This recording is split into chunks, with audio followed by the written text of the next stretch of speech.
guys, Jericho Control Pair Munitions, another episode of Gun Talk. We're 7-ish. So we had a late client. Just got a couple purchases. Can't tell you. Well, you can tell you, I guess. Can't show you live on YouTube because YouTube sucks. But bought a couple handguns, which is cool. And I had to order some stuff for him. And I got to remind myself to order some more stuff after this. So, good times. Tonight, as usual, got Raul, South Central, if you guys don't remember his real name. Nobody does. Is South Central his real name, or is Raul his real name? Right. A.K.A. nobody knows. Yes. TBD, Yeah, like our TBD. podcast topic today. Right? So, with me tonight also is Lenny. With, who are you with again, Lenny, besides yourself? Well, my company is SRT Special Services here in Las Vegas. I was actually going to try to say out the acronym, but I was going to mess it up. What, SRT? Yeah. It's kind of hard. It's kind of like when you try to do 911. Right. You know? Mm-hmm. What's the number to 911? Bruh. You know, people don't know that. I know, it's kind of crazy. Yes. You can't call 311 anymore either. Yeah. Yeah. This is awesome. So, it says in her title, to be determined, and there's reasons for that. We had several topics to talk about tonight. Actually, Lenny wanted to bring some guns for us to talk about tonight, but due to YouTube's... Hey, it's not echoing. 10 That's viewers. good. Huh? 10 viewers. Woo! So, hey guys. We were going to talk about some of your guns tonight. You're going to bring them in. We're going to play with them and stuff. Like we've done in the past. We've done on several episodes. Right? We've had people. We had Doc with his guns on the wall. We've had Wendy bring in guns. We've had you twice bring in guns, I think, right? We had everybody bring in guns. We talk about guns. It's gun talk, right? Can't talk about them live on YouTube. Well, we can talk about them. We just can't show them to you. Can't handle them. That's the thing. Which is completely, to me, is asinine. I mean, you're trying to educate the public, trying to do a public service, and you can't show a gun. Right. Heaven forbid, you know. And of course, with YouTube, if you record it, you were saying earlier, if you record it, you can show guns and do all that, test guns and all that. But that's it's sort of ridiculous. It is. It's really. It's really dumb. I did a post on it too because I couldn't believe it. We were right in the middle of the stream, and all of a sudden it died. We had like a couple of viewers too. Yeah. We had a few. We had quite a bit, yeah. And all of a sudden, just gone. Just zero. And I was getting texts like, "What happened?" I don't know what happened. What do you mean, what happened?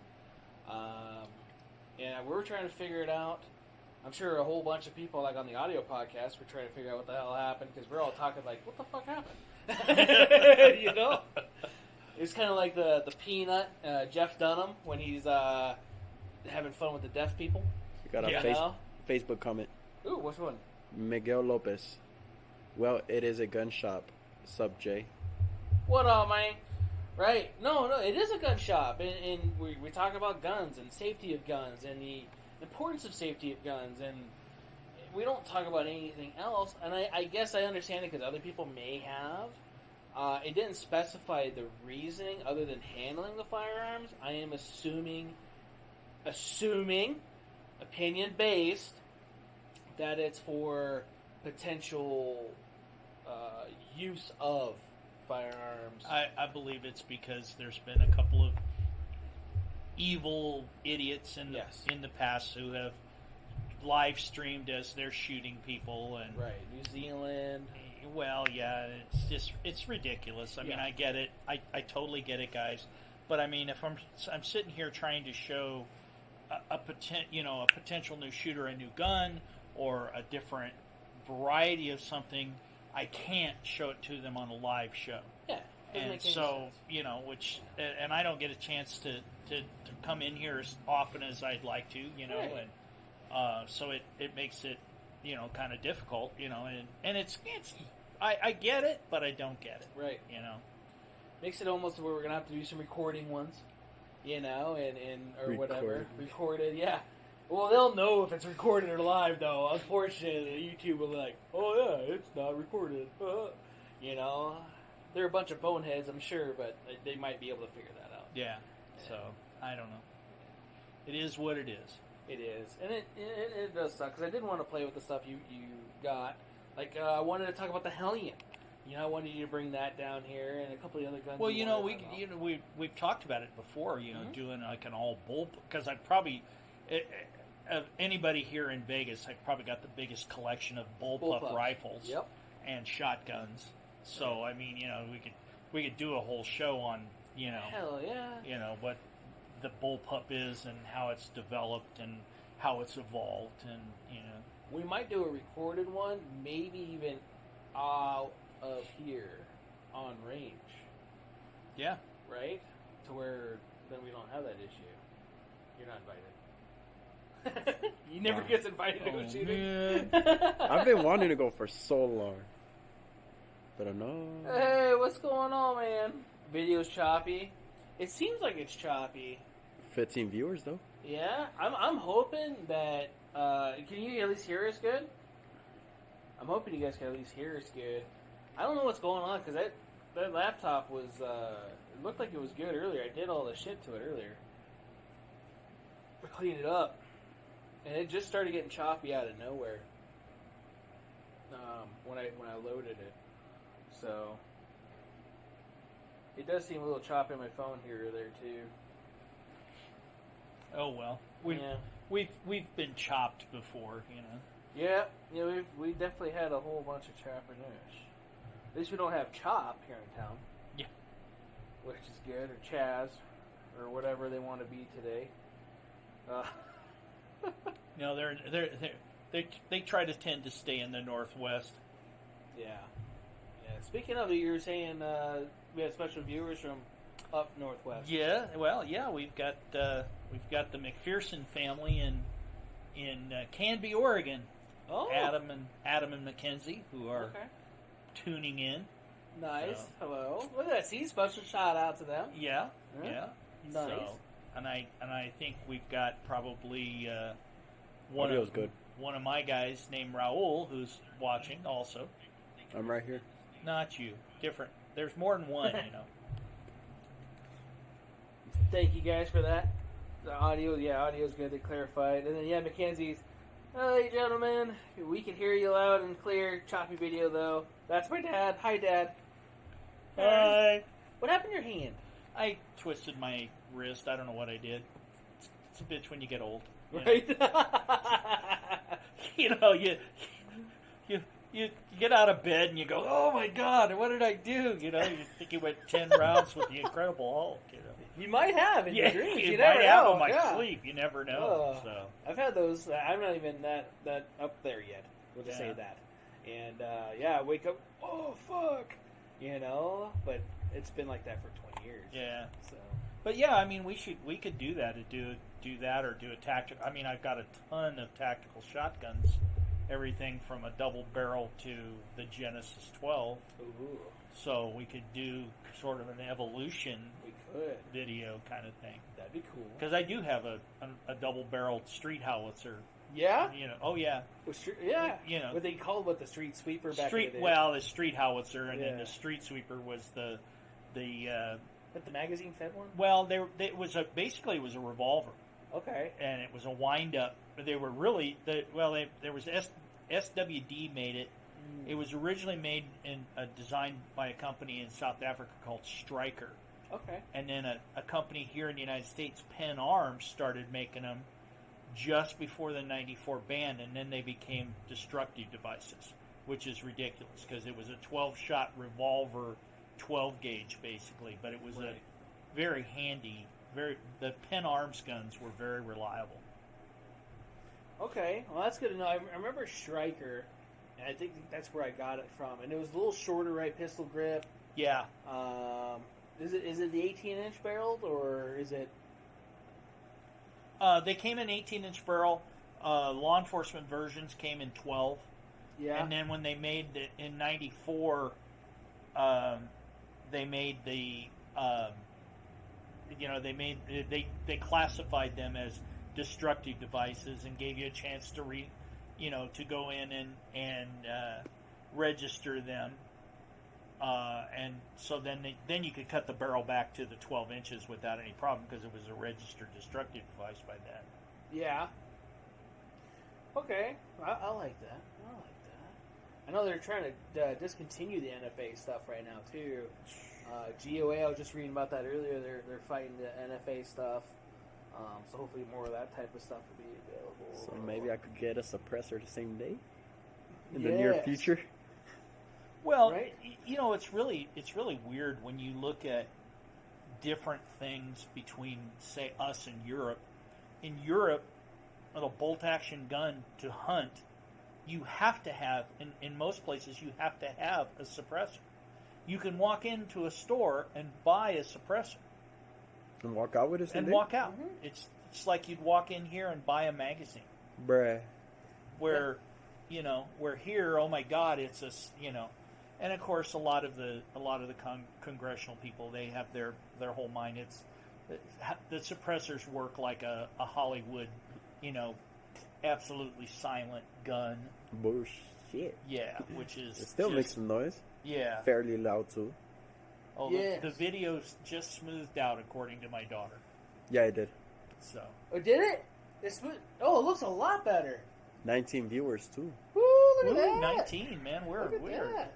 Can we have 20? Here's 20. Yeah, but I mean, it's the typical thing. It's there's going to be that's why this election was so important, because there's going to be a lot of things that could come down that, I mean, you look at, there's and it may pass in Oregon, a bill that basically is going to make it almost impossible for a civilian to get a gun, right? To buy a gun. I mean, it's ridiculous.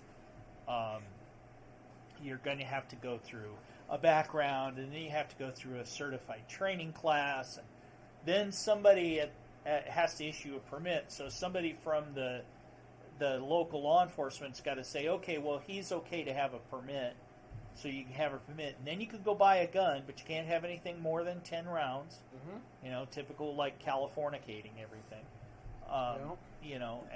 And I agree that there needs to be background checks and that kind of thing, but it's also absolutely ridiculous. How many times have we had the discussion about the private sale law here in Las Vegas, or here in Nevada, period, where, yeah, you're running the gun, you're running the person, but you're not running the gun. Oh. So how many times has somebody come in and gone, oh, I want to buy this gun from this guy, and nobody's running the gun to see if it's stolen. Right, if it's hot, if it's whatever. Yeah. And you can't even trust, there's hotguns.net or .com, if I remember right. You can check serial numbers there. And that's not 100%. Right.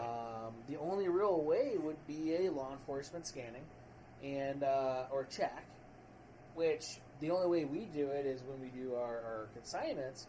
That takes 30 days. Yeah, and to me, you walk in here, I've got a CCW, so you're not going to, if I bought a gun directly from you out of your inventory, mm-hmm.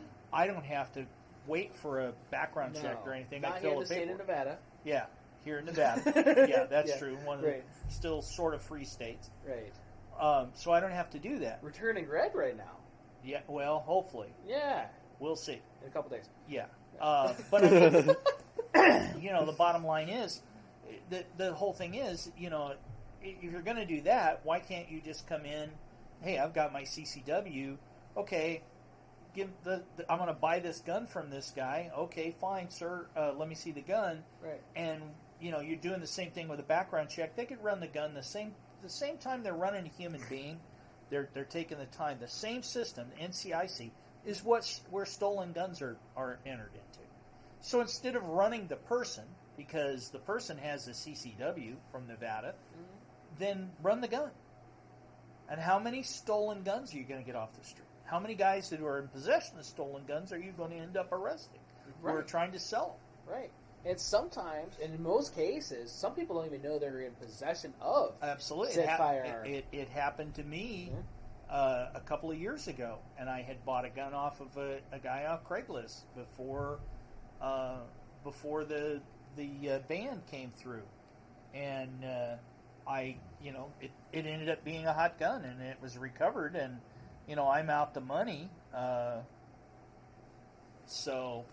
It is what it is. But the guy was a very legitimate guy. It wasn't somebody I didn't get. He wasn't some guy that walked in the door and wanted to sell me a Christmas tree or anything. But Hey,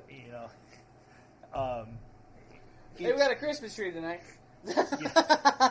It's on fire. Because you can see it. It's on frame. Is it on? Look. Is it on frame? Hey, we got a Christmas tree tonight. But yeah, so I mean, the laws are there, but they're not necessarily the way they should be. I don't believe. No, yeah. When that law came out, I understand some parts to the law, which I would like it if they changed it a lot. Such as before, private party laws were really convenient, but to the point of sometimes it may be too convenient because you didn't have to get checked. Right. It didn't really matter.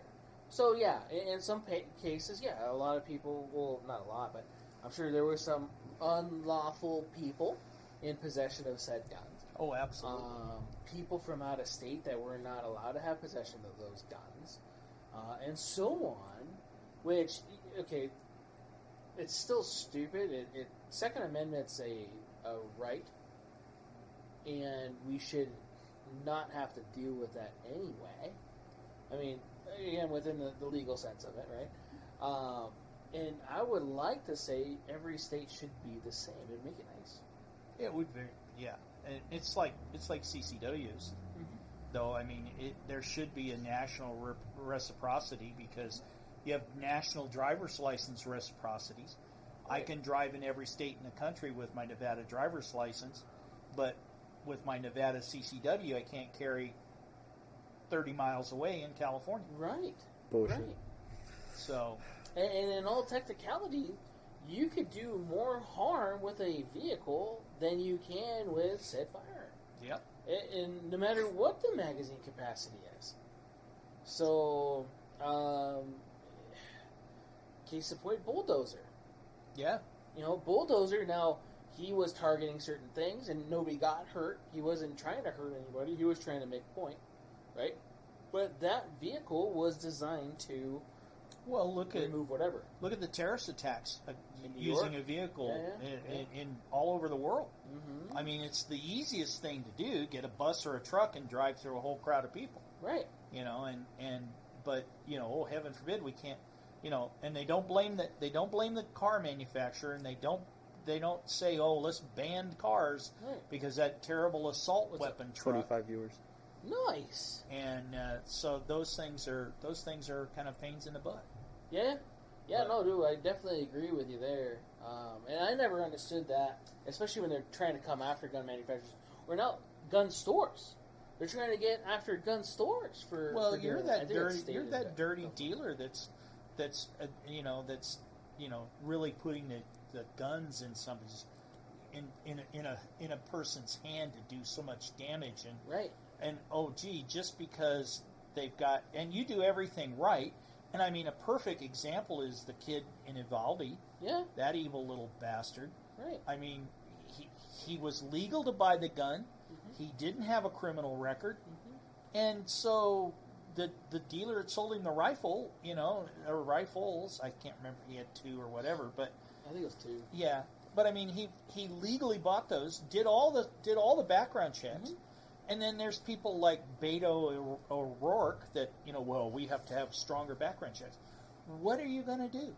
The thought police are not out there working. No. Thank God, or I'd be doing life without. But, anyway, I mean, that's the silly thing is that people don't understand. And that's suggestive, by the way. Suggestive thoughts. Yeah. Yeah. Yeah. Not that I've ever thought about killing people once in a while, but no, never. Video games, guys. Yeah, Video yeah. games. Yeah. But no, I mean it's the thing, and it's just the way we were talking about. We were talking about earlier the evolution of laws and the evolution of policies. I mean, it's kind of funny. I was watching. God, what was I watching the other night? It was a '70s cop movie, and I was like, I used to do stuff like that, and then you go, wait a minute, a little tuck and roll and shoot. Well, no, not quite that bad. Oh, okay. I tucked and rolled once out of a Not helicopter. That was not fun. Yeah.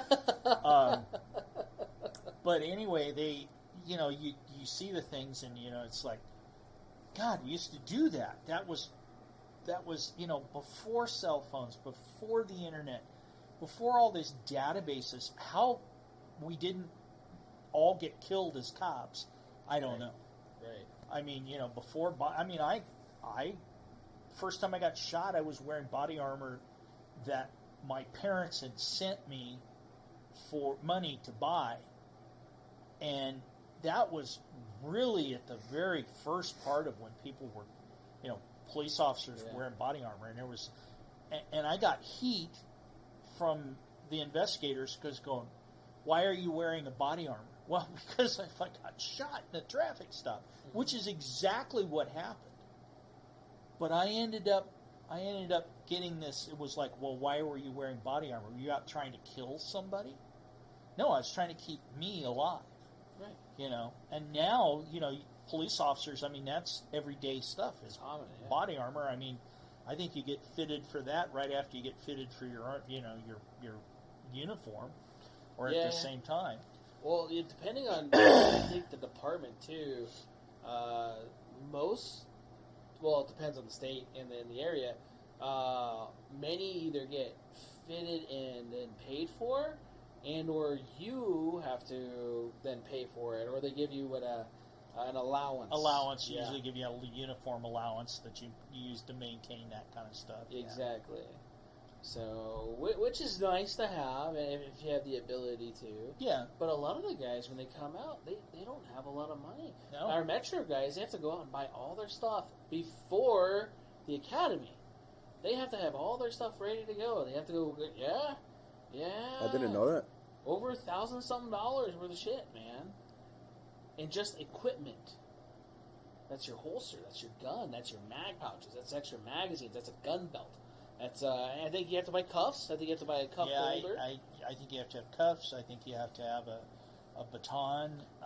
They don't make them buy their own tasers. Thank God. Right. Yeah, because that's the price of the gun. Yeah. And for the gun, you provide your own gun, right? Yep. Is there restrictions? Well, there are restrictions. There are certain guns that are on a certified list. Most of it's gonna be striker fired. So what if it's an approved gun, but like the upgrades or the attachment? Is there restrictions on attachments? Yes, there's restrictions on attachments. Flashlight and or night sights are approved. Depending on the optic, you can only have Leopold or Trigicon, maybe. Trigicon. I don't even know if they put the Romeo 1 Pro on there, because Romeo 1 was on there.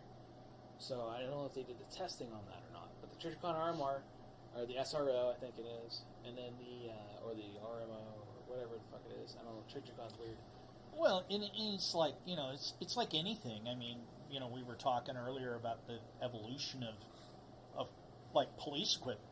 Right. Okay. I mean, for decades, when I first came in, 38 revolver, a Model 10, 4-inch Model 10 Smith & Wesson, or a 4-inch, Colt official police. That was pretty much every cop in America carried those. And now, you carried that, and you carried, a dump pouch that had, was a pouch that dumped out 6 rounds loose in your hand. Very slow to reload, and then, after the highway patrol officers were killed in Newhall, California, then the speed loaders were developed for the revolvers.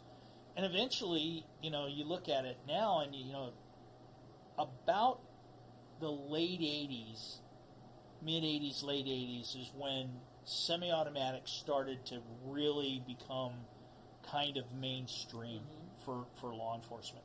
and I haven't seen an active duty police officer carrying a revolver in probably 8 or 10 years. In any like metropolitan area, yeah, for sure. I'm sure there's some small rural areas where those the cowboyish type guys and I don't know. I've seen some. I've done a lot of being out in the as they call them, the cow counties here in Nevada, and pretty much everybody I've seen is carrying some sort of multi-shot automatic. I mean, you get a lot of you look at when I first started with customs. I got issued a Model 66 Smith & Wesson, so I usually carried that loaded there, and I had 3 speed loaders, so I had 24 rounds. Well, in the FNs and the SIGs with the high capacity magazines, the M18 and the 509s, you've got that much in a single magazine. So, the evolution has gone phenomenal. You talk about lights. I mean, we take the TLR1 or anything. We look at that as just almost. You've got it. Look at how many guns you've got that have a light mount on them now. Right. That are manufactured that way because people realize, hey, you can put a light on that thing. The holsters and everything has evolved. I can remember, and I still teach it when I teach a night shoot. I still teach, with a flashlight. But that was your night sights then. Mm-hmm. You had to learn that kind of stuff. Right. That was with a mag light. It was a mag light. It was a big light. It wasn't a little push button. Push button. Yeah, the little button on the front. Yeah. So, those things evolved. D-cell. And now you look at, we were talking about the FN 509 MRD LE, the new pistol that's been adopted by Los Angeles Police Department. LAPD is a very progressive police department, and they have gone through. I mean, they were the first big department to adopt the Beretta 92 back in the 80s, and they were carrying Model 15 Smith & Wessons for decades, and then boom, hey, you got this 16-shot 9mm pistol, and they've always been pretty progressive about their stuff, and I got a hold of one of these pistols, and I'm very impressed with it, and I can see why. LAPD put it through a lot of testing, and now they're authorizing their officers to have red dot optics on their pistols. So that's something I just didn't think I would ever see in a law enforcement, in a regular law enforcement officer's holster. Yeah. So you get those kind of things, and I mean, look at the shotguns. We were talking about that. Law enforcement shotgun for many, many decades was a double-barreled hammered coach gun, sawed off, a street howitzer, and then 1897, the Winchester made the first really effective pump shotgun, and we had pump shotguns up until the late 80s, early 90s, when Benelli finally started making a law enforcement shotgun semi-auto that was reliable. Now you have the Benelli M4, which the military has adopted. Yep.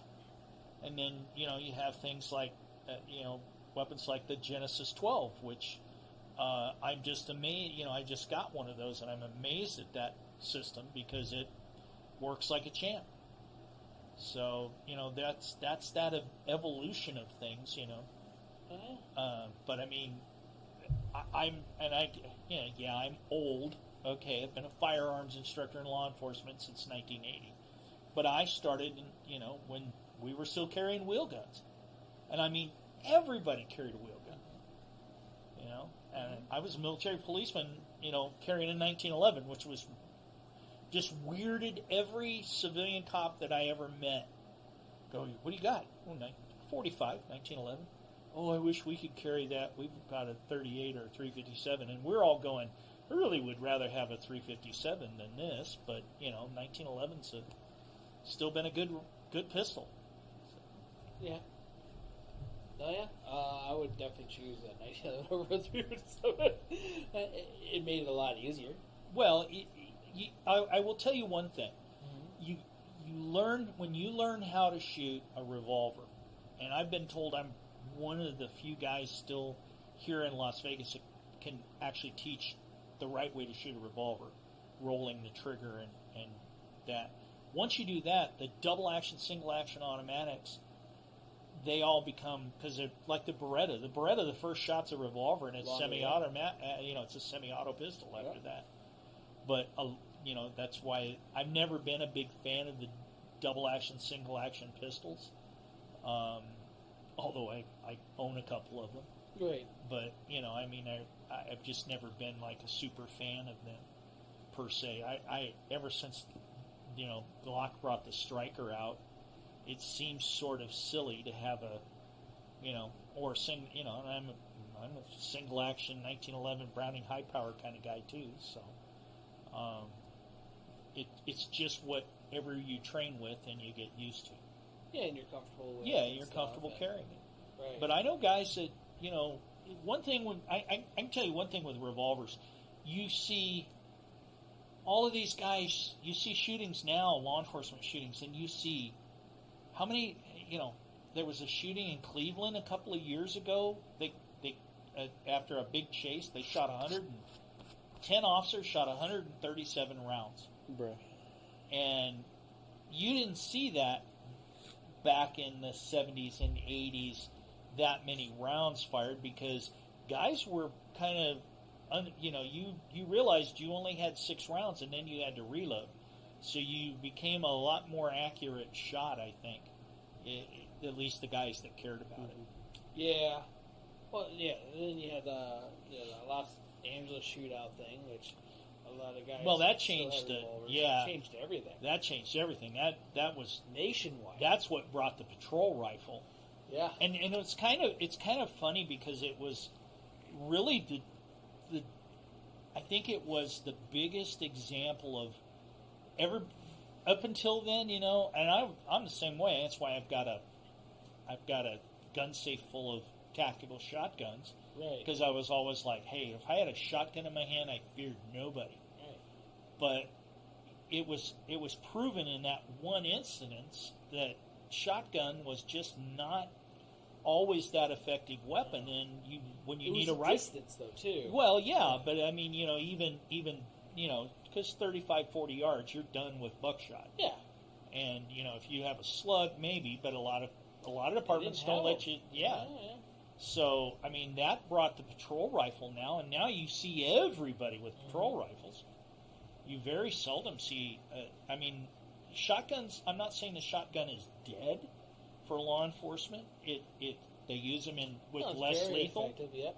Yeah. They still use them with some officers carry them as a backup gun, or a main gun.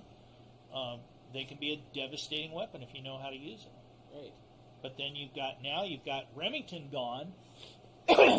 Yeah. Again. Who made the venerable 870, which I guarantee you about 90% of the police departments in this country that have shotguns in their armory are Remington 870, some variant of a Remington 870. And now they're gone. What's that going to do to the shotgun market? The law enforcement shotgun market. Mm-hmm. Start buying 590s more likely. Winchester SXPs. Yeah, I mean Winchester came roaring back after almost dying. Yeah.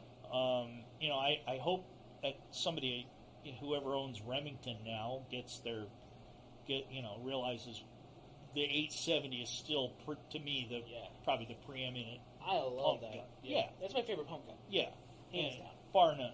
Yeah. But again, it says a DP12. Now you, well, yeah. Do you have one of those? I did. Michelle's got it now. Oh. She shot it, and so she's got it now. But I still have access. But I've got. I went to a Tavor 12. Mm-hmm. Oh yeah. And a Tavor 12 is everybody goes, oh, it's a great big ugly heavy gun. Thing. Yeah.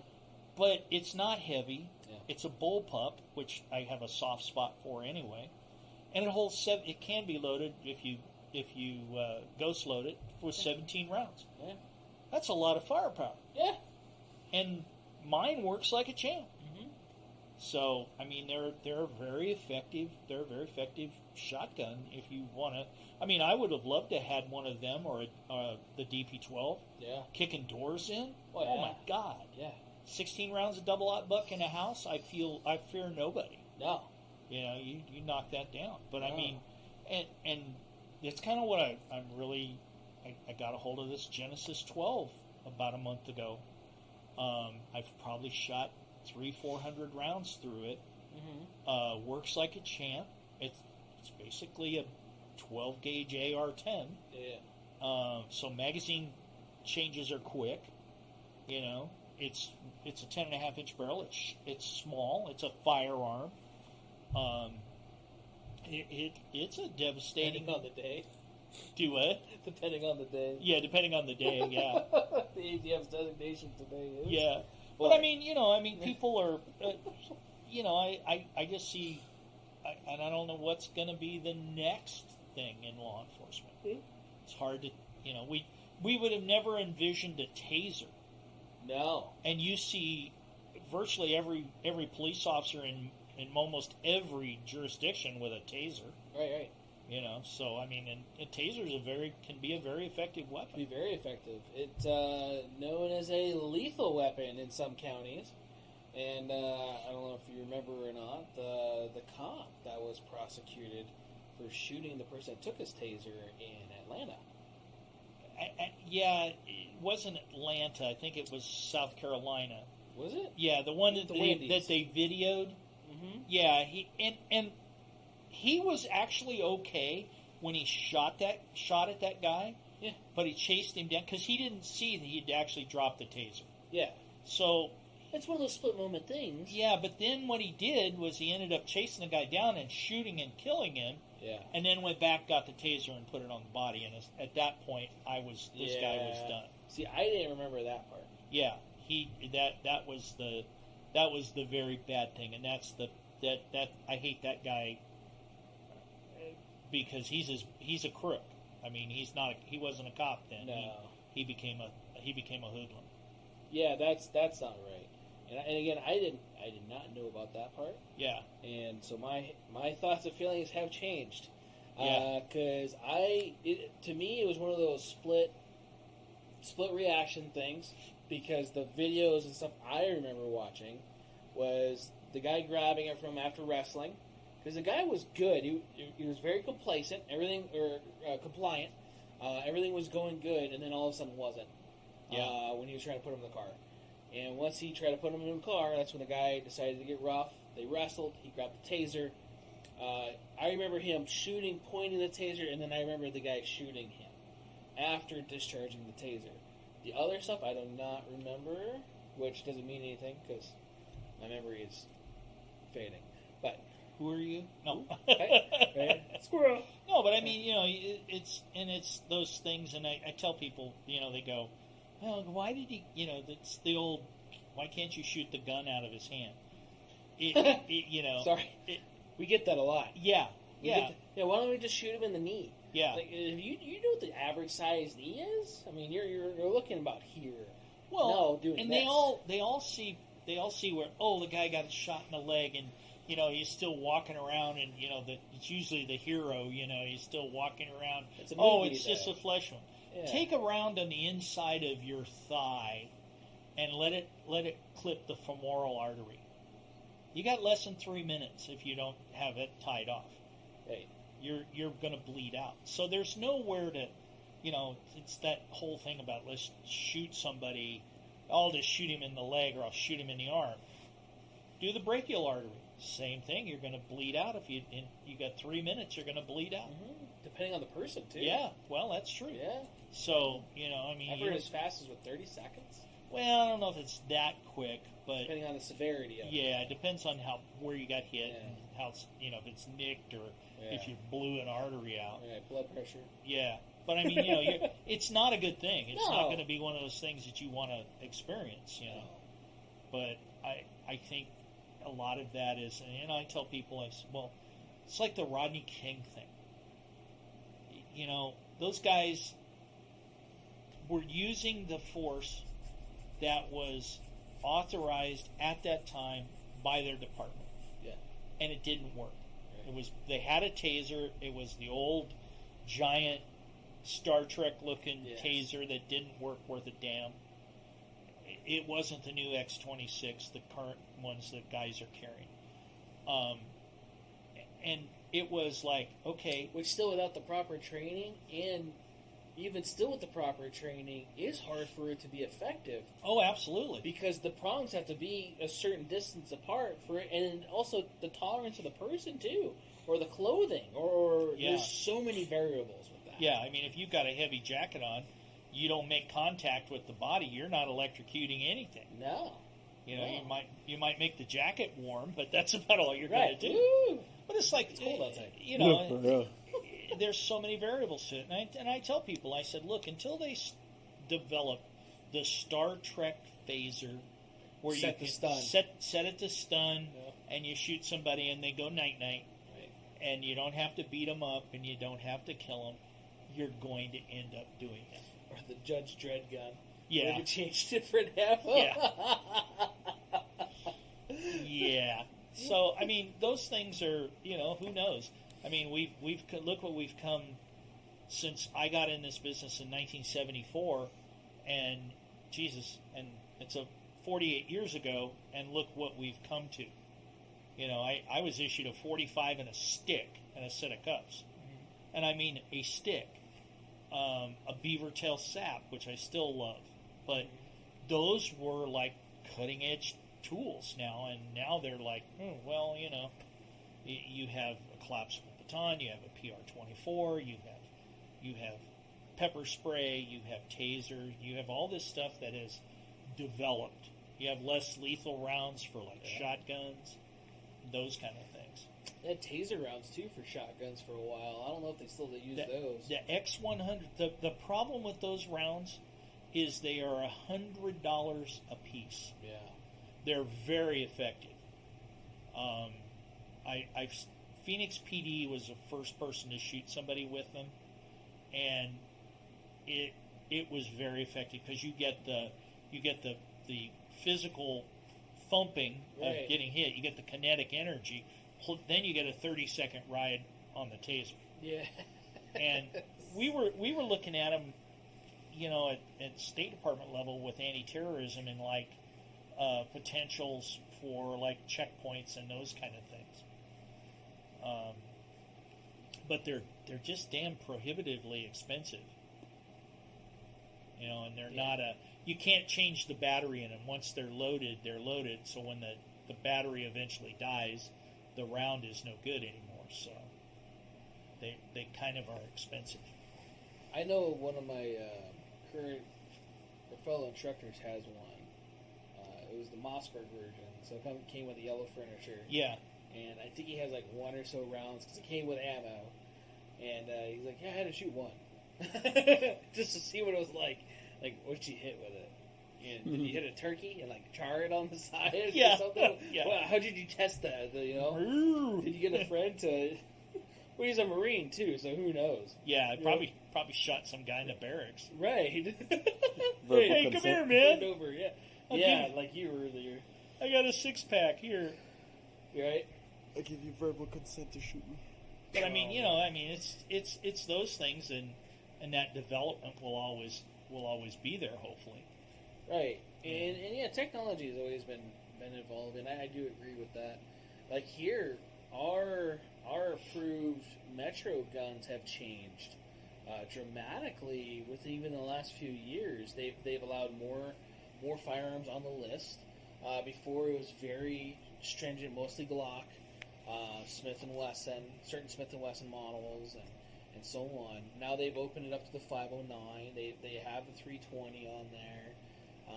They had Springfield on there. I don't think it's on there anymore. I know for a while they were putting the FN57 was an approved gun. For a little bit, yeah. And then that went away, I think, because the ammo or something. I think the ammo was expensive, but... Yeah. And then also, so HK is allowed, so VP9, not the P30s because it's hammer fire.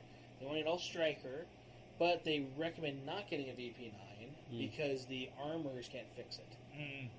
so they're not HK certified over there. So you have to send it to the factory or have an HK certified armor, and they want an HK certified armor to work on it, as so if it were to ever be used, they could at least have that certification stamp. Yeah, which is smart. Well, yeah, that's their risk management people getting involved in that. Right. The Scar was also a patrol rifle. They removed it. I don't know if you knew that. Scar 16? Or? They removed it. Oh, really? So the reason being because the polymer lower. Anything that the polymer receiver was removed. Ah. Even though it was a tried-true, proven duty weapon overseas for however many years, even local, or stateside, it's a proven firearm. Nope, gone. See ya. I didn't know about that until I was at Arms Unlimited, and one of their LE guys was in there trying to private sell a Scar 16. He's like, "Yep, gotta get rid of it. I have to buy." I don't remember what he was buying that day, and have to get this guy now because of that. It was bullshit hearing that, man. Well, it sucks. As someone who owns a Scar 17, I think that's really short-sighted on the department's edge, because that gun was built for special operations, right? No, a lot of guys I've heard anyway, special guys, not beep beep guys, but special. Well, maybe beep beep guys, depending on the situation. Yeah. Right? But they don't like using them overseas. Well, they had the problem with the stock latch being plastic and breaking. Yeah. There's still units that use them. Yeah. That are still using them, but nav spec warfare, they all went to HK 416s, 417s, and the sniper derivatives of those, the 417s, which are basically just heavy M4s. They are. Their magazines are steel. They don't use the polymer, or they use the steel magazines. And those things, I was amazed. A friend of mine gifted me some of those, and I was really shocked at how heavy they were. Yeah. And you're talking about guys that halo out of airplanes and do all that kind of stuff, and you'd think I might want to go with a Magpul 30-round mag or something. But who knows? But it's like it's what you train with. Yeah. But I know they stopped using Magpul over there several years ago too. Well, there's still a lot of the frontline units are still using Magpul mags. I got told they got removed because of the plastic feed lips. They were splitting because they were all hand-me-down stuff. Well, yeah, if you use one as much as they do, they probably should be thrown out. Should be. Yeah. Well, should be. But I can remember being in the military and having the 20 and 30 round aluminum mags that were all worthless as shit. Right. And then they get dented and they get dented, and you're going like, I can only put 5 rounds in my 30 round magazine, Sergeant. You just have to work with it, Yeah. And I've seen guys, take a mag apart and try to get the dents out of it, and it never works right. Yeah. But it's all about equipment. It's all that way. But if you got to take care of your stuff. But I don't know. It seems to me it's like I've always been, because I carried a Steyr AUG for 18 years. And you see this whole. I was there long enough to see this circle, because when in '87 I got selected to be one of the test guys, 30 firearms instructors, to be a test guy for an AUG for 2 years before we bought them. So I had to, of course, document every round we shot and all of that. And we were told to shoot the hell out of them and try to break them, and I probably had nearly 80,000 rounds to that gun when it finally broke. And then what broke was a damn roll pin came out of the charging handle. I wasn't even shooting it. One of the immigration guys, after 2003, when we became ICE, he was shooting my rifle. And he says, "Hey, I don't know where that went," and lost the spring and everything. And of course, our they wouldn't send you the parts to fix it. I needed a roll pin and a spring. Yeah. So I had to send the gun back at that time to Pennsylvania, and they didn't have anybody because Customs had all the armors for the AUGs, and they went to Customs and Border Protection, and we got the Border Patrol guys who were all M4 guys, and they basically just threw it on a pile and sent me a new one after 17 years. Nice. And I said, look, man, I've had that gun since 1987. I was the first guy to get that gun. Oh, no, it's broken. We're not going to fix anything. We're going to send it back. So what happens in early 2005, before I retire in October of 2005? They start issuing M4s. We got rid of Colt M4s to buy the AUGs. Yeah. And I mean, hundreds of them. And I mean, we had CAR 15s and full-size AR 15s. They got Birmingham Pistol Parlor, got the contract.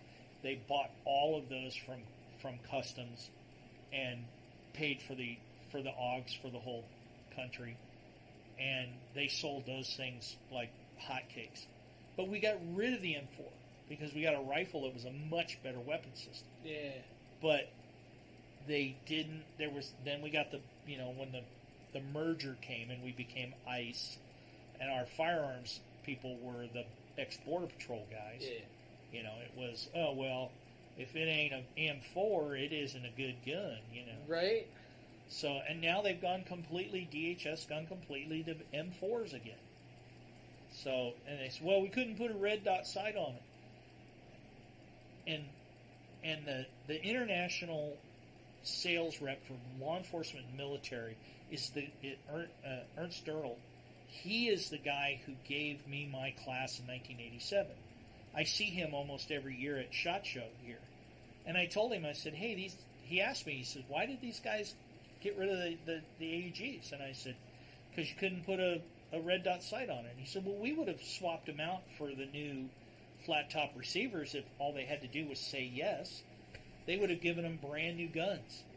Yeah. But, oh no, we couldn't have that. So they took probably one of the best rifles they ever could have had and got rid of it. But that's why I have two of them now. So. No, yeah. So I wouldn't want to buy AUG. Which reminds me, I have two AUG magazines. The back with your name on it. Oh, okay. Right. So we'll have to talk about that after the show. Yeah. Because I've been meaning to see you, and I haven't seen you in forever. I know. I think the last time I saw you is the last time I did the show. Yeah. So we just keep on missing each other. Well, you don't come to work until like in the evenings, right? Well, I know it's like almost bedtime for you, but wow. Wow. That's why Greg's only allowed to work here for so long. He's gonna go yeah, Greg's got to have a nap. I walked in today and he looked at me and kind of thought like he'd seen a ghost. Right. I said I had to come in or else I figured you guys were going to put me on a milk carton. It was random too when he called. He goes, "Hey, Mr. Davis here. He wants to be on the podcast tonight. Is that okay?" Yeah. Well, I asked him. I said, "Hey, I said Thursday night. Oh, it's Thursday night. Is he doing a podcast?" I said, "Yes." Well, tell him if he's short of somebody, I'm at home tonight. So yeah. Now I'm here. Right. So. Right. It was a random thing. Hey, what's going on, man? So yeah, it was a random thing. It was not a phone call I expected, which it's fine. But it was one of those. Yeah. This way you called? Well, we were just getting ready to leave the store, and I said, hey, he was doing a podcast. Yeah. I said, well, tell him if he needs somebody. I'm just gonna, because I'm actually going to take a 3-day weekend off. We close the office for tomorrow for Veterans Day. And thank you for all your veterans for all your service. Right, yeah, that's right. Tomorrow's Veterans Day. Thank you, guys. Thank you, Greg. Thank you. Yeah, right. All the vets out there. Not just Greg. He's not watching. He's in bed already. So and if Manny's watching, it's the Marine Corps birthday. Today is Marine. Oh God, I forgot to tell everybody happy birthday. Happy birthday to all you devil dogs. Happy birthday. That's right. I usually get that today. I don't know where my mind is because it's the day before Veterans Day. Yep. Did I tell you I didn't? I never remembered when Veterans Day was until I got my first speeding ticket. What the fuck? So I got my first speeding ticket on my way back from Montana. A long time ago, went to Montana, dropped off a dog, then drove back. Fun weekend. So, driving back in a car with no cruise control. So I had to do the foot center console thing. And the car couldn't get out of its own fucking way. So I had to speed to go downhill to go up the other side. Right? And that was the thing. I had to go 90-something to go 30. Which isn't a good excuse when you get pulled over. I found out later. I actually got pulled over twice that day. So, got pulled over in Utah by an undercover cop. So, he's doing the illegal U-turn in the giant dirt median, where there's no, unless authorized personnel. He is also in a Crown Vic that's all blacked out. And, it has 20 million fucking antennas on it. You know? So, I was like, I wonder who that is. 65. Pegged. Done. You know? So, I won't get pulled over. Sure as shit, I pass him doing 65. He pulls me over. And he goes, do you know why I pulled you over? No, I don't know why you pulled me over. Well, you were speeding. It's odd. Because I knew exactly who you were. I was going 65. I made sure of it. You know? And he just did his little routine, checked and everything. That's also the day I found out that in Nevada, you have to register your car on the day. Because coming from California, it was the month. I had no idea. He goes, you know that your registration's late by 2 weeks? The fuck is that the end of September? Whatever it was. Yeah. And that's how it was, you know? And he's like, no, it expired a couple weeks ago. Like, bullshit. And he showed me, like, I am sorry, officer. I will take care of that. And he let me go with a warning. Next guy wasn't so nice. It was in Logandale. And coming down, and then going back up. And get pulled over. He's like, do you know how fast you're going? I don't. But I do know how fast I was going on the other side. And it wasn't fast enough. So, explain the whole thing. He didn't care. He didn't care for it. I was kind of a dick, too. I deserved the ticket. Five copies, press hard, sir. Pretty much. So, he gave me the ticket, whatever, drove. I've never gotten a ticket before. Never been to court for that or anything. So, I want to go do this. I want to go to court. I want to just send a check. Because maybe I'll get a lighter duty thing or whatever, Because it's several $100s for it. And he wrote it for going slower, which was nice. That way I didn't get big or anything, Because he clocked me a lot higher than it was. So go there. It was on 11/11, right? Veterans Day. I had no idea. Because working in the car industry, we don't get fucking holidays off. To the point where we're like, hey, I know tomorrow's Thanksgiving, but you're coming to work, right? No.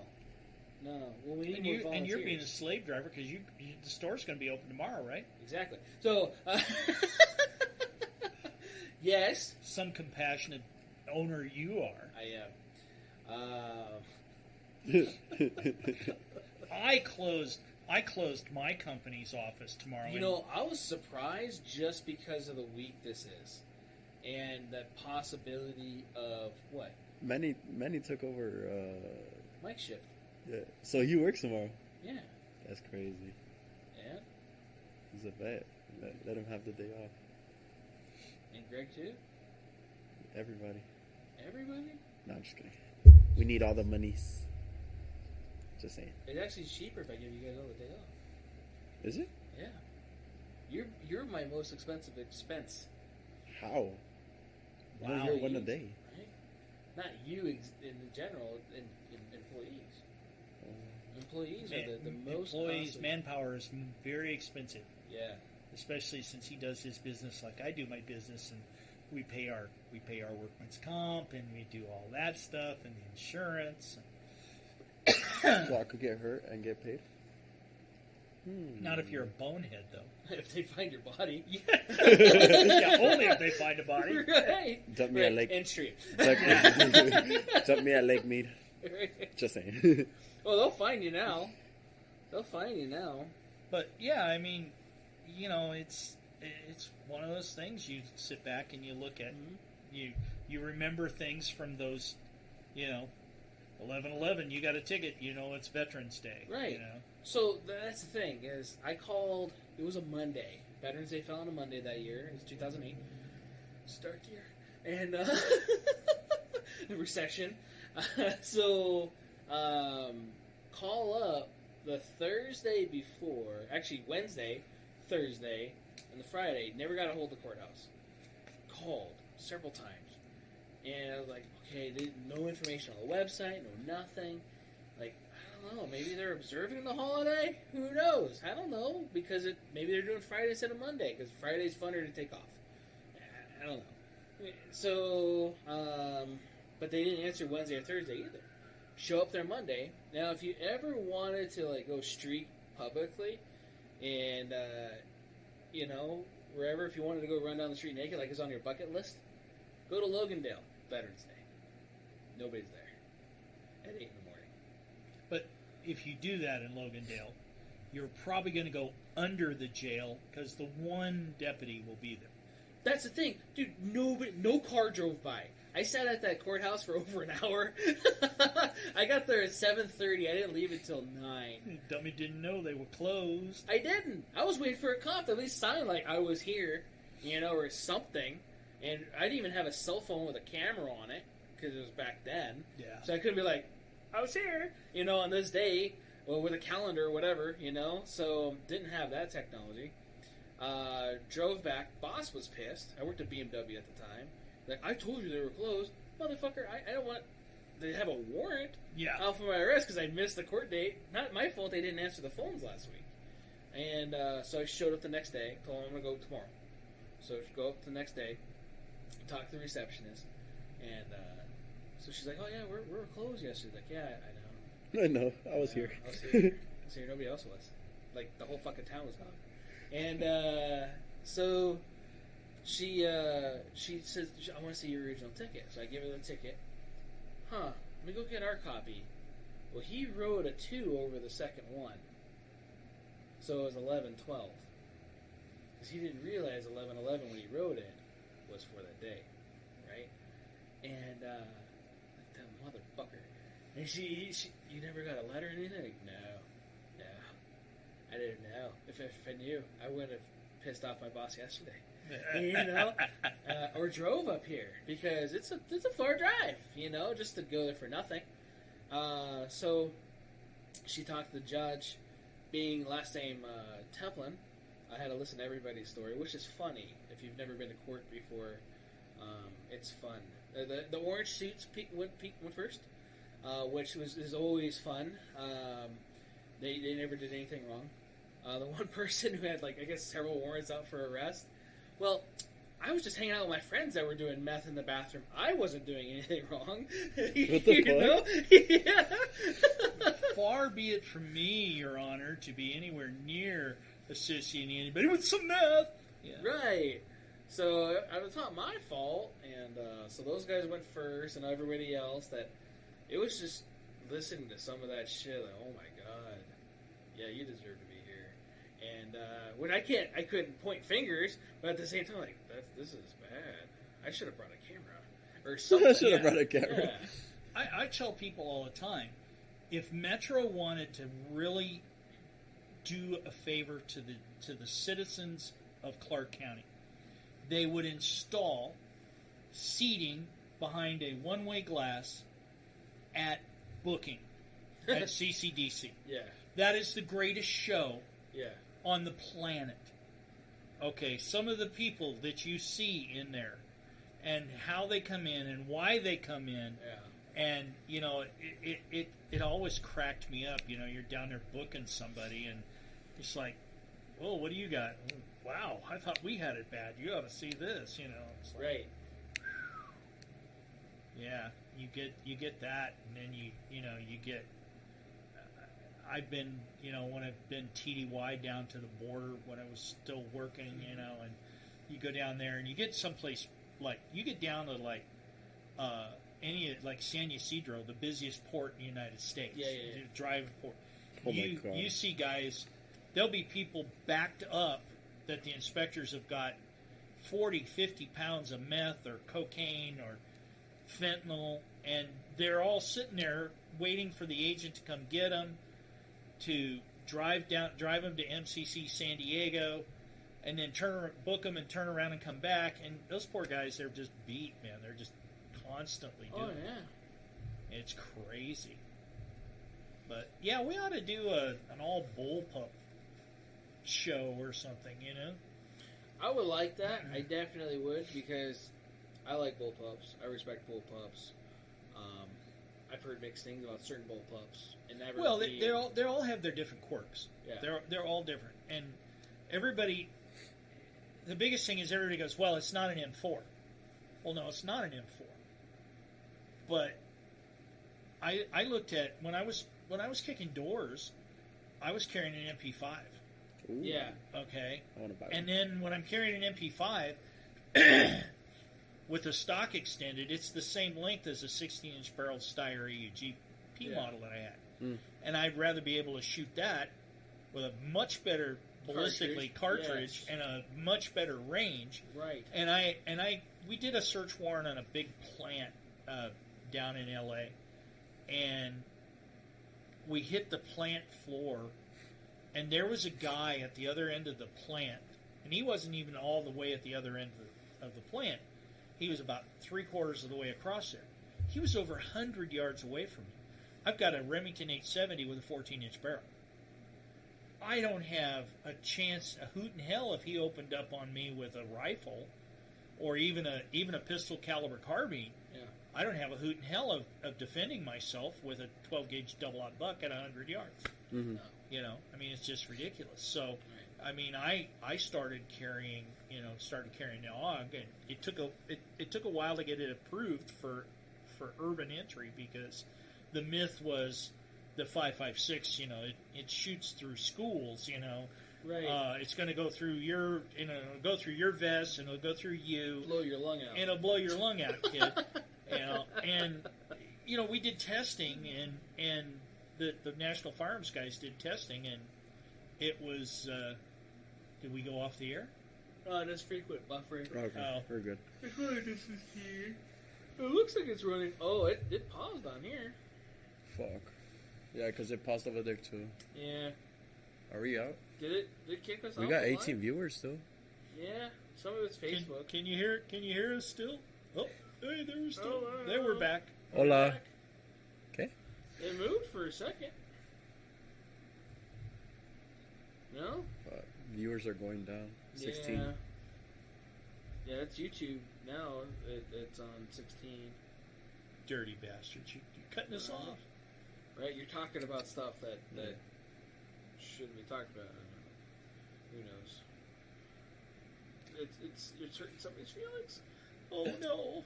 Oh no! Nobody that I called that said, "Hey, I'm going to be on," and they go, "Oh, I'm going to watch." Nobody I called, their feelings aren't that hurt. Right.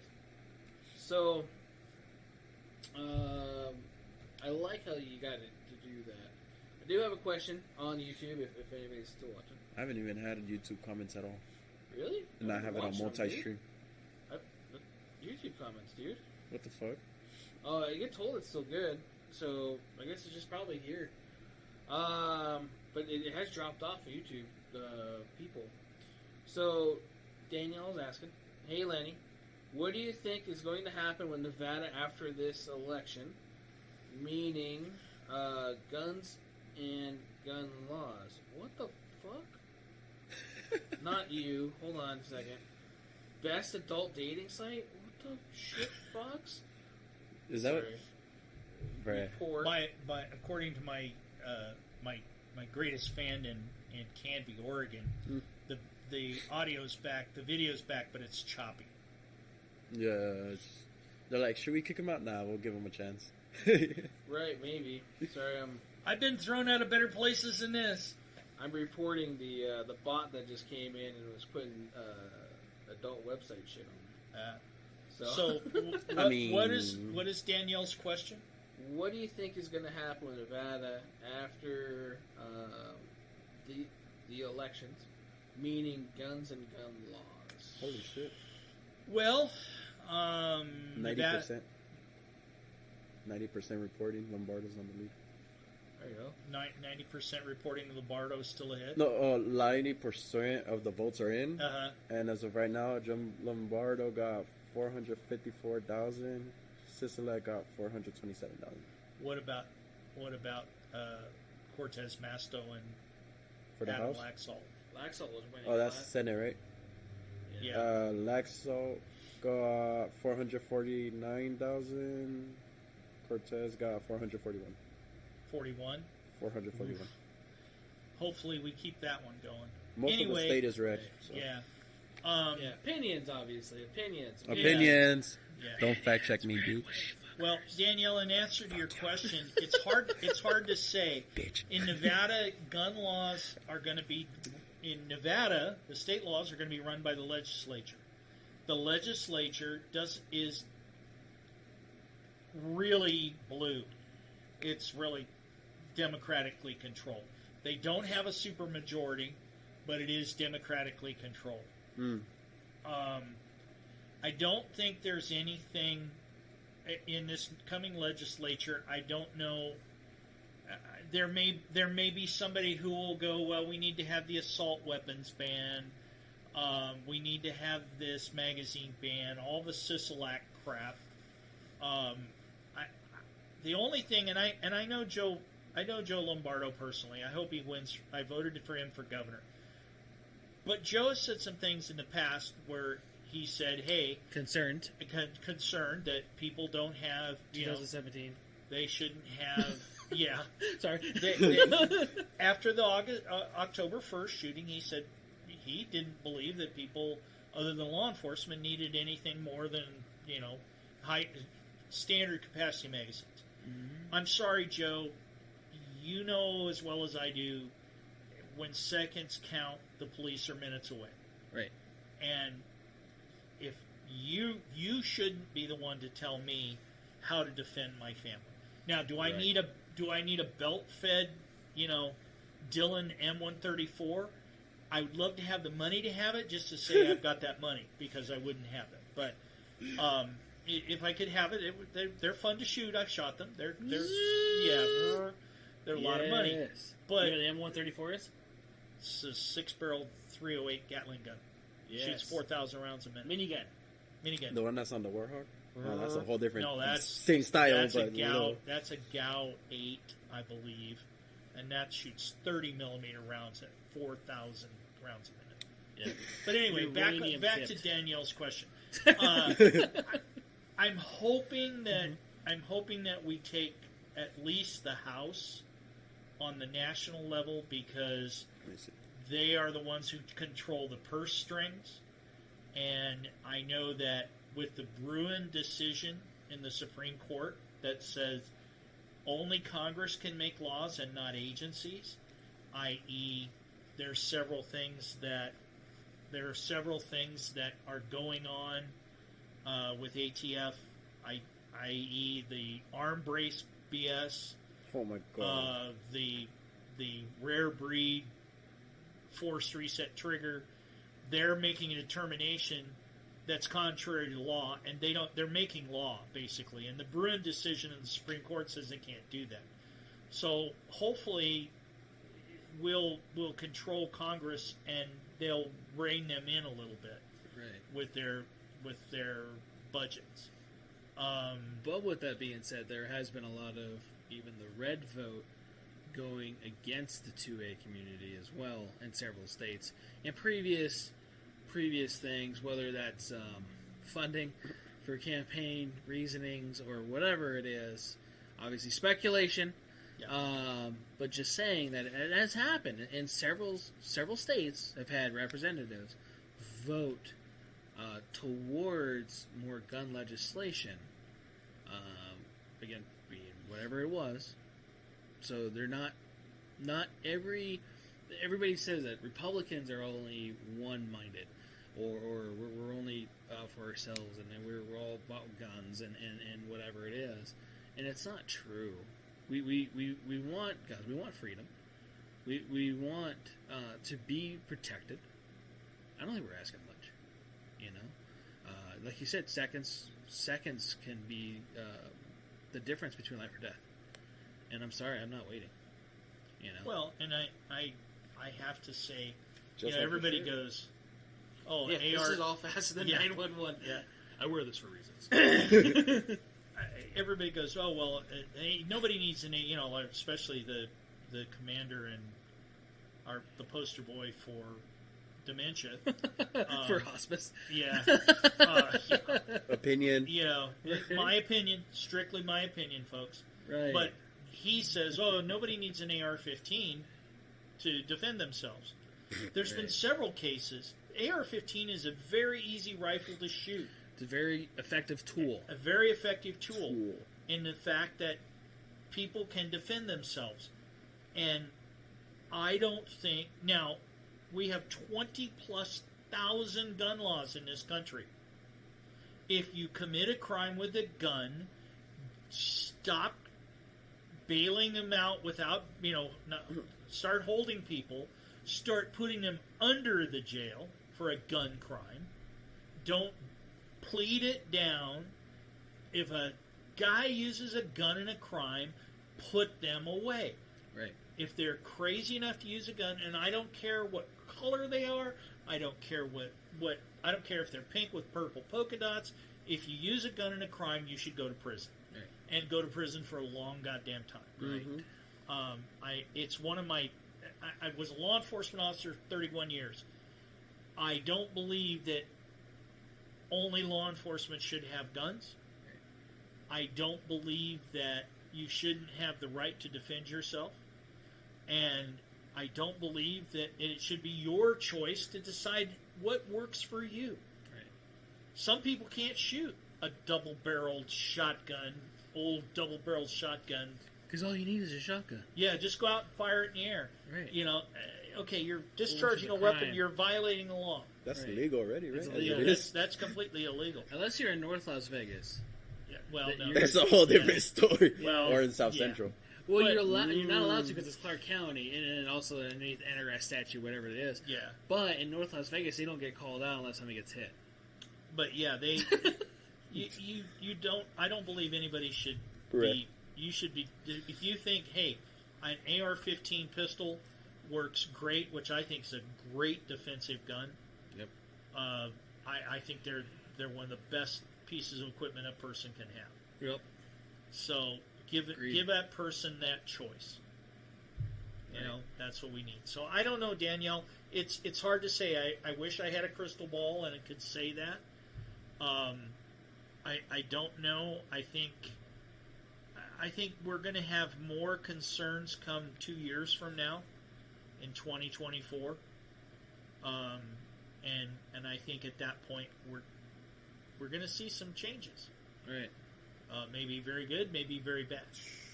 Right. I hope. So, and on a personal note, it appears that I have obtained a ranch in northern Nye, well, not really northern Nye County, northwest of Perron. It's a 10-acre place. Mm-hmm. We have the ability. We have some plans there to do some training. SRT is going to put a sub-office out there with the approval of the Private Investigator Licensing Board. Once we get everything done, we have to do that. But we will have training facility out there. I think we are going to. We have a simunition training building to do that, so we will be able to do entry classes. So there'll be good things coming in the next year. No, that's going to be really good, especially for those who've never done that or have had your adrenaline pumped while shooting. It's a whole nother ballgame. Paper targets don't move unless it's windy. And then even in that case, they don't shoot back. They don't shoot back. They don't actually move. You do not feel a presence of fear because it's paper.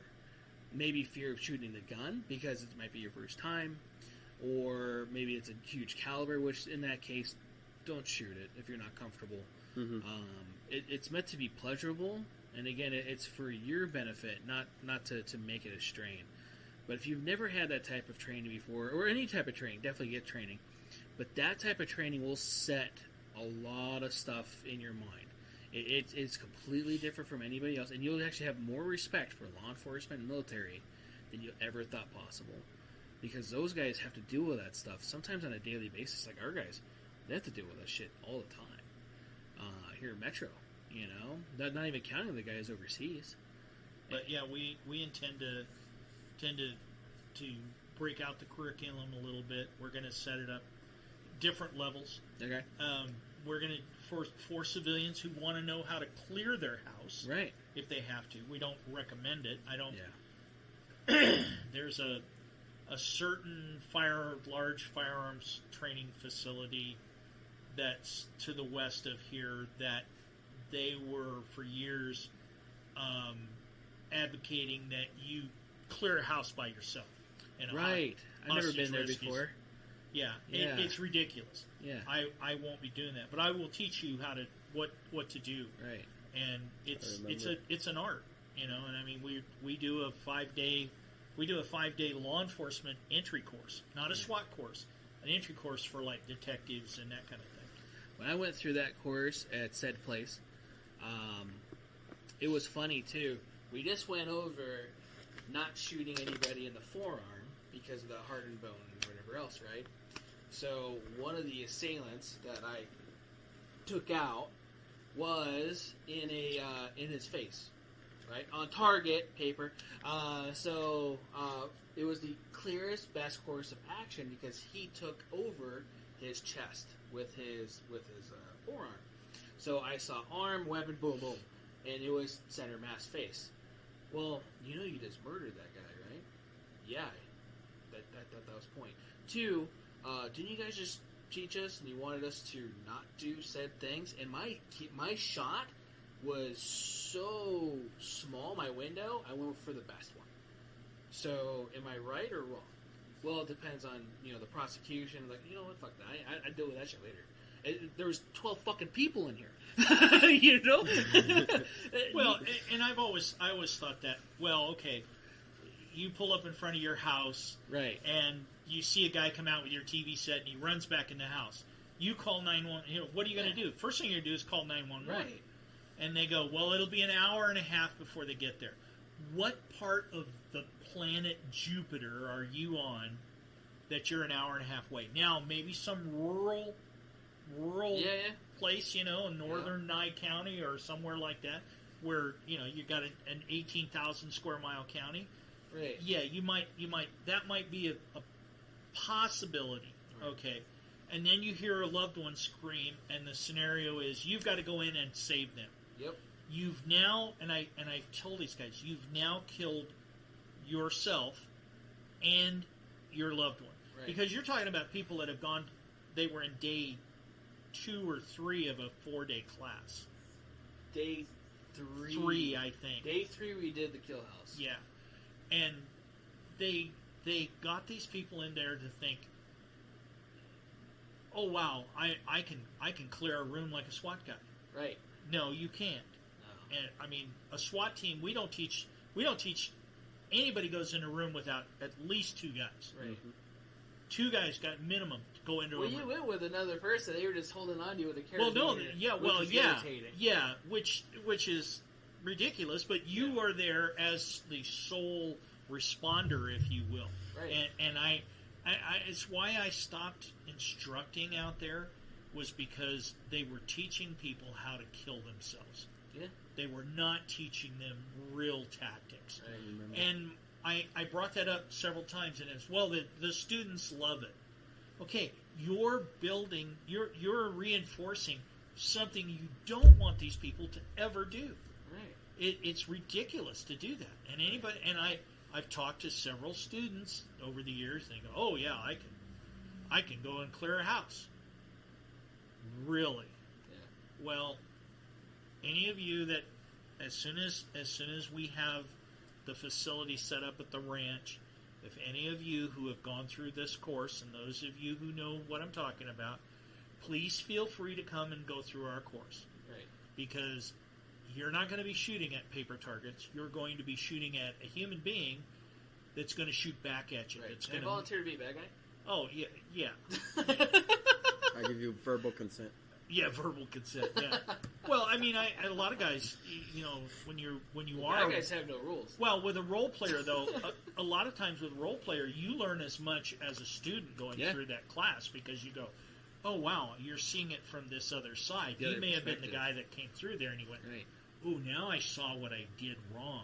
Yeah. You know, I didn't go to my corner and clear. Right. You know, so it's a really good learning experience even to be the bad guy. But yeah, that is kind of the level of training that we're at SRT are trying to get going here. Yeah. That'd be awesome. Yeah, and I mean, you know, it's the biggest problem is trying to find a venue for people to train. Yeah. So, especially something like that. I wanted to open up a place, even like a warehouse, and do airsoft force on force. Because at least with that, you're not having center file projection, the noise pollution part of it, the possibility of somebody bringing something live, you know, insurance and stuff like that. Well, yeah, and you still have the problem of people bringing stuff live. Yeah. And that's where supplied firearms. That's where because they're blue, by the way. But that's where the blue and red, I think.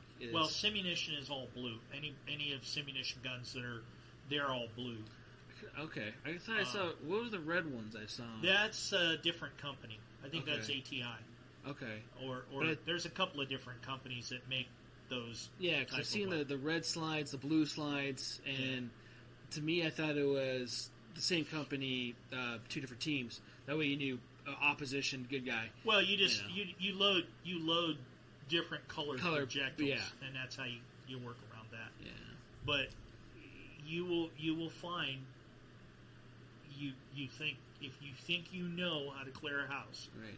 You'll find out in real short order that you went, ooh, maybe I should have brushed up on this. Hey, where's some plates there too? Let's see what it feels like. Simunition's gonna suck too.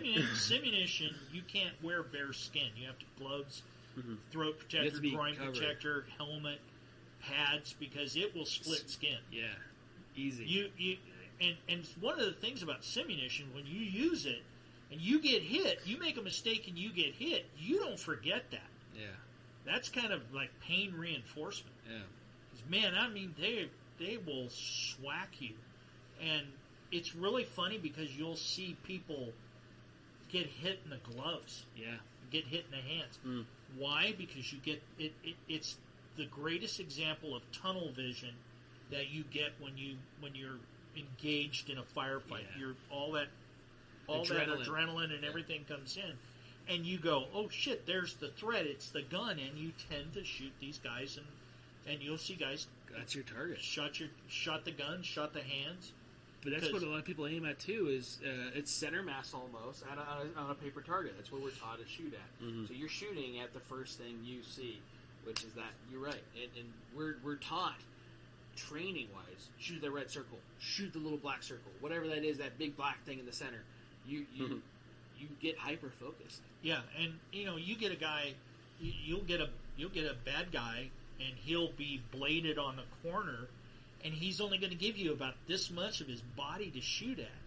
So you don't have that whole, center of mass in the chest thoracic cavity to pop somebody in. Now you've got to, under stress, you've got to aim and put really well-aimed fire on somebody.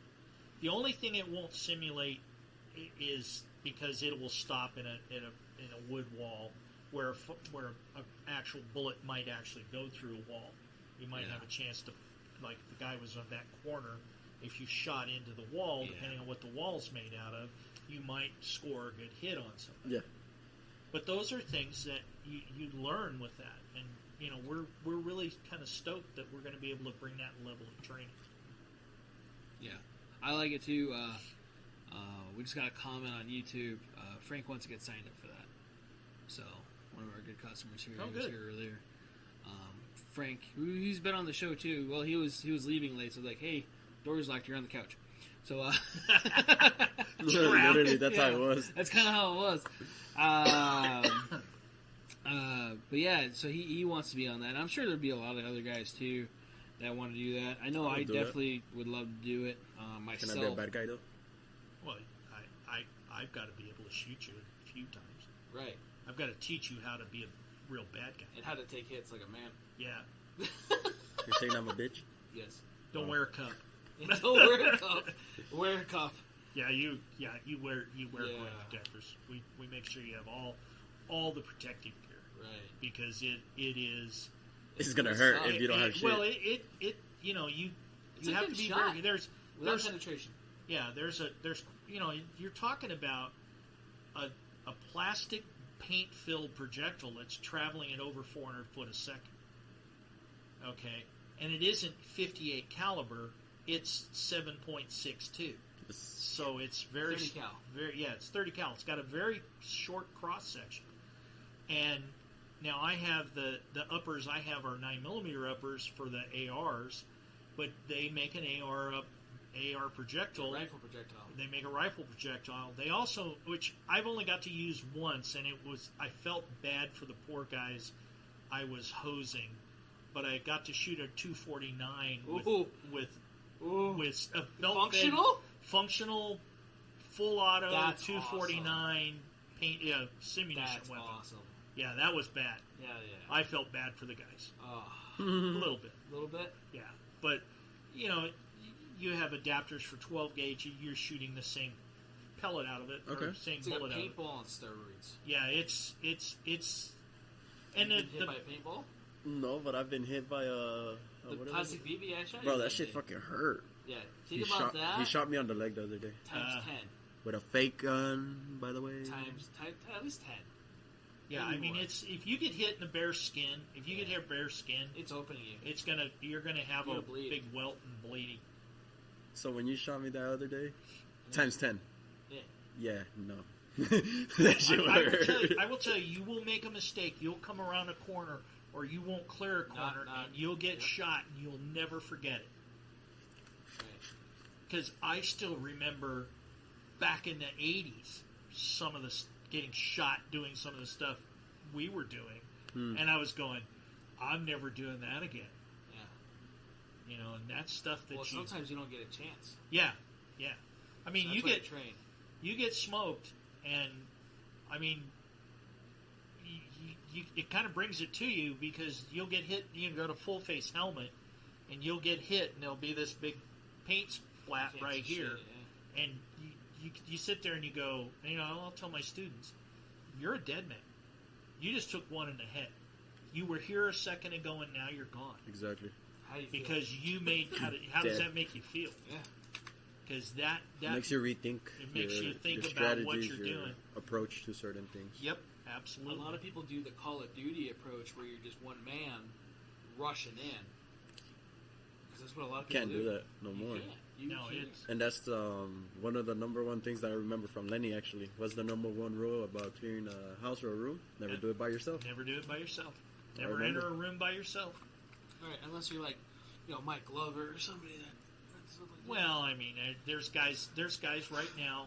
Some of them are graduates of that training school, and there are other ones going, "Oh, that guy doesn't know. He's an old man. He doesn't know what he's talking about."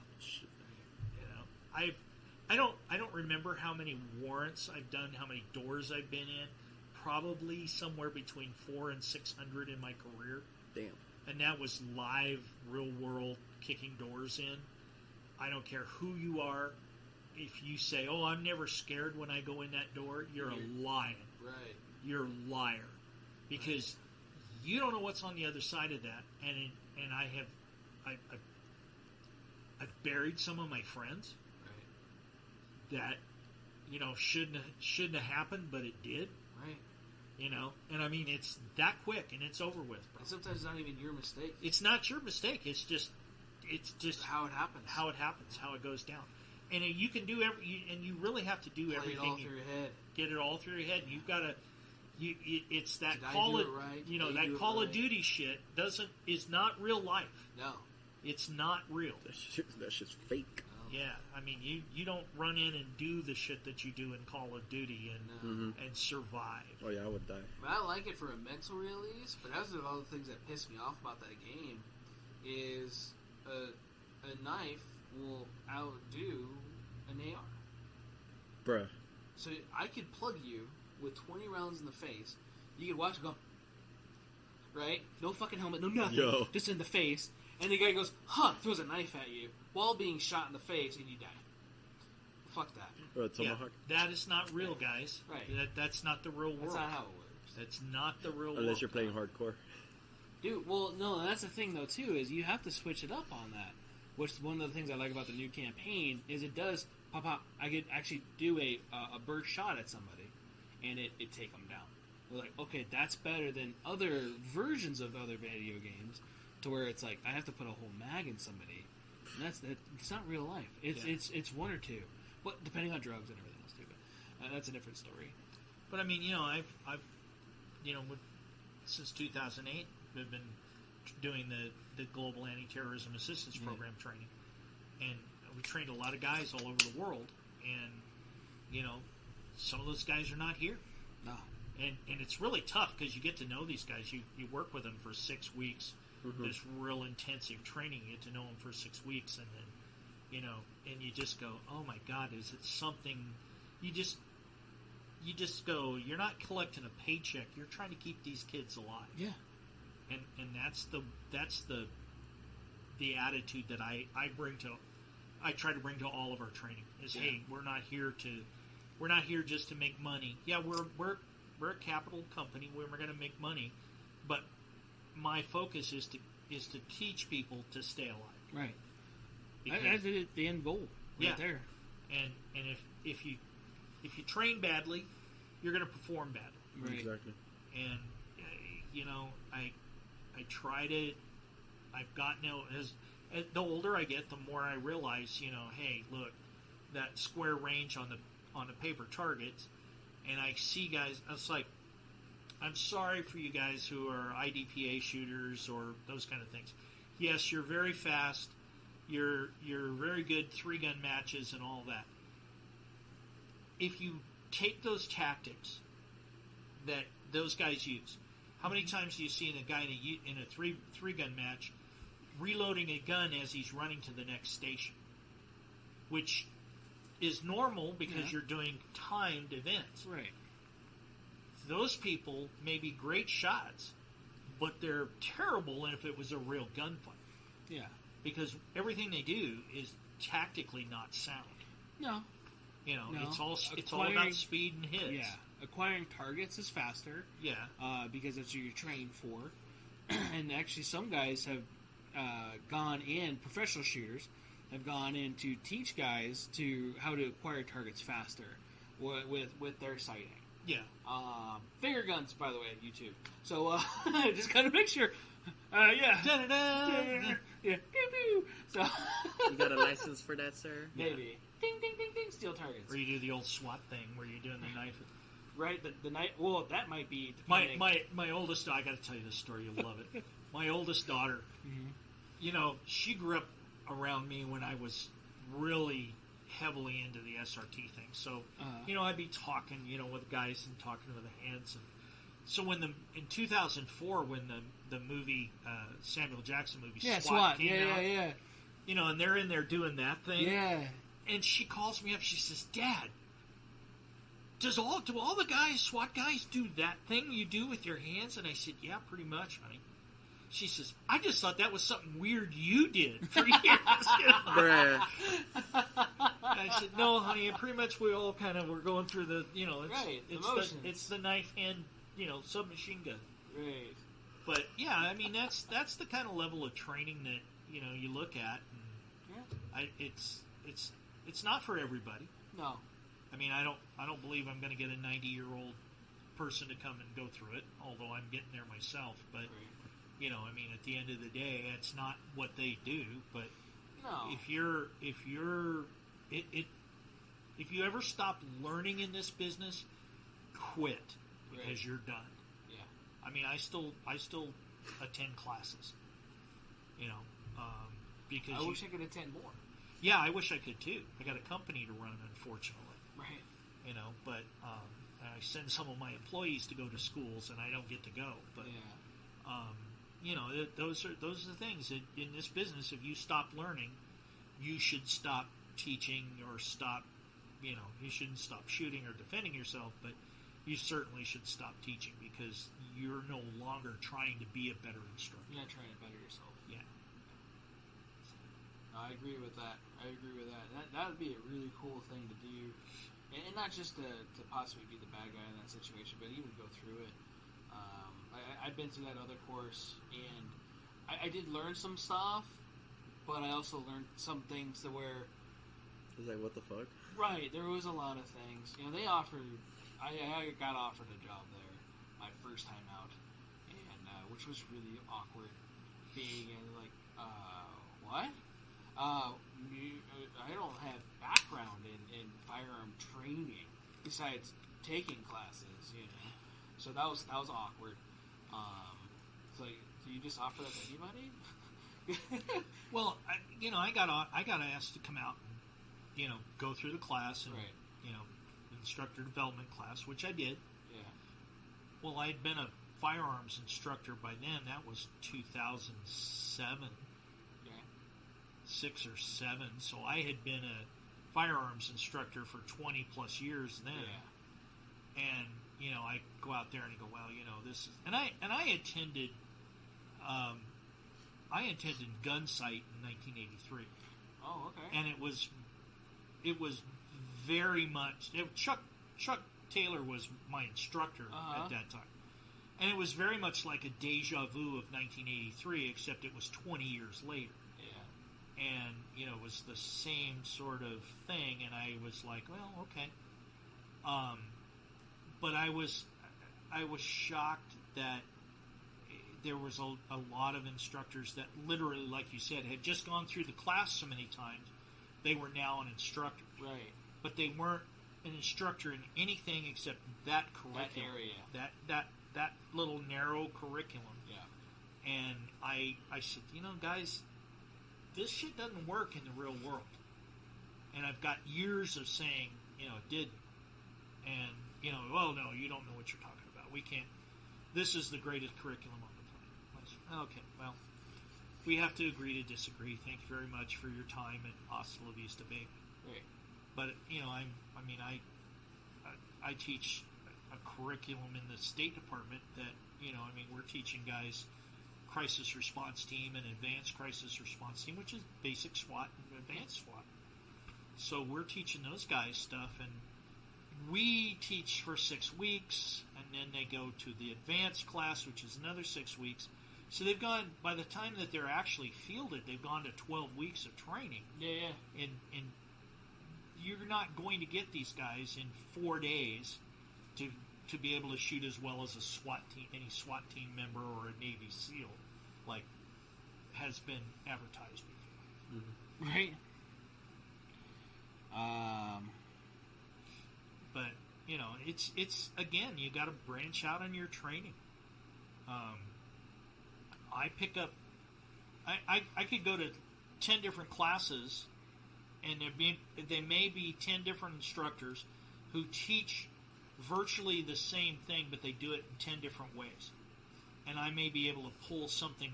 I'll take this because I like this from this training, and I like this from that training, and kind of put it into my bag, my kit bag. Exactly. Okay, well, this works if this situation. This guy had a good solution. Good idea. Good idea for that. Mm. So those are the things that you look at. You look at. You're always branching out. Exactly.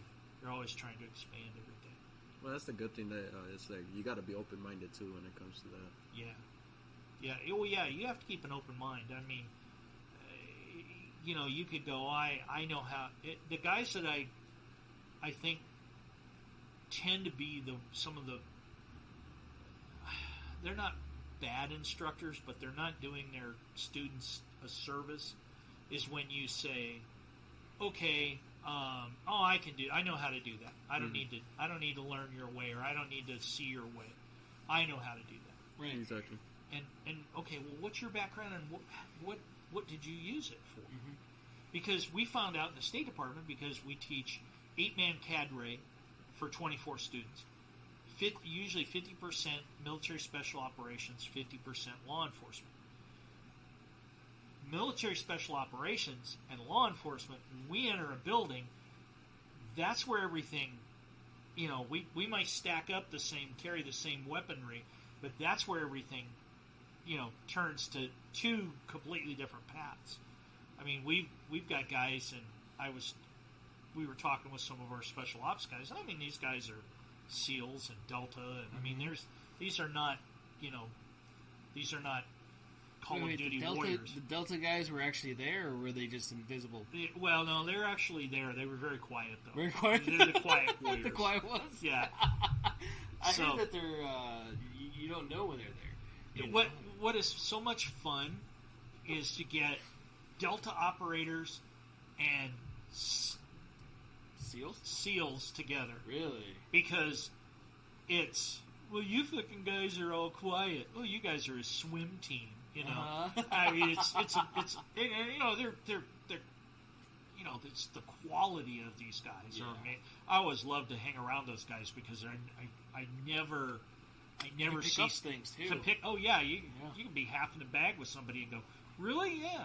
But I mean, it's like one of the big things we were doing on entry class we were teaching, and we were doing simunition, and they said, we just were using targets at that point.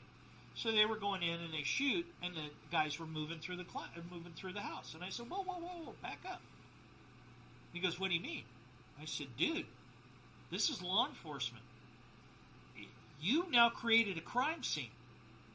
You killed a person. You stick with it.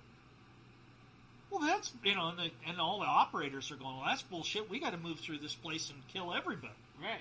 Well, yeah, okay. It's door kicking overseas. Yeah, it's door kicking overseas. That's not kicking a door in downtown L.A. No. So, it's a whole different ballgame. And they kind of get that, too. And they're like, wow, that's really screwed. We wouldn't last 5 minutes doing that. I said, hey, dude, you catch him, you kick, you clean him. So you arrest a guy, you're out of the conga line. The guy's got to come behind you and fill in. And, so it's those kind of things that you deal with these guys that, it's funny because they all kind of go like, I sit there and go, I wouldn't think about jumping out at 15,000 feet on O2 and gliding for miles into the deepest, darkest part of Africa somewhere. Yeah. Make a 5-kilometer hump into some place, hit a target, smoke a bunch of tangos and get out. Mm-hmm. Okay, but they wouldn't think about, oh my God, I gotta testify. Mm-hmm. I shot the guy. I gotta keep moving. Mm-hmm. I can't keep moving. No, you've got the guy. What if you don't shoot him and kill him? Oh, by the way, you have to apply first aid. Yeah. and their idea is very, special operations is funny because they do what they call they do an eye thump. Mm-hmm. If they shoot somebody, if you thump somebody in the eyeball and they're trying to play possum, they're gonna, which, of course, that's what they apply. And I said, you can't really do that. Eye thump's a little bit more than just a finger, though. Yeah, well, yeah.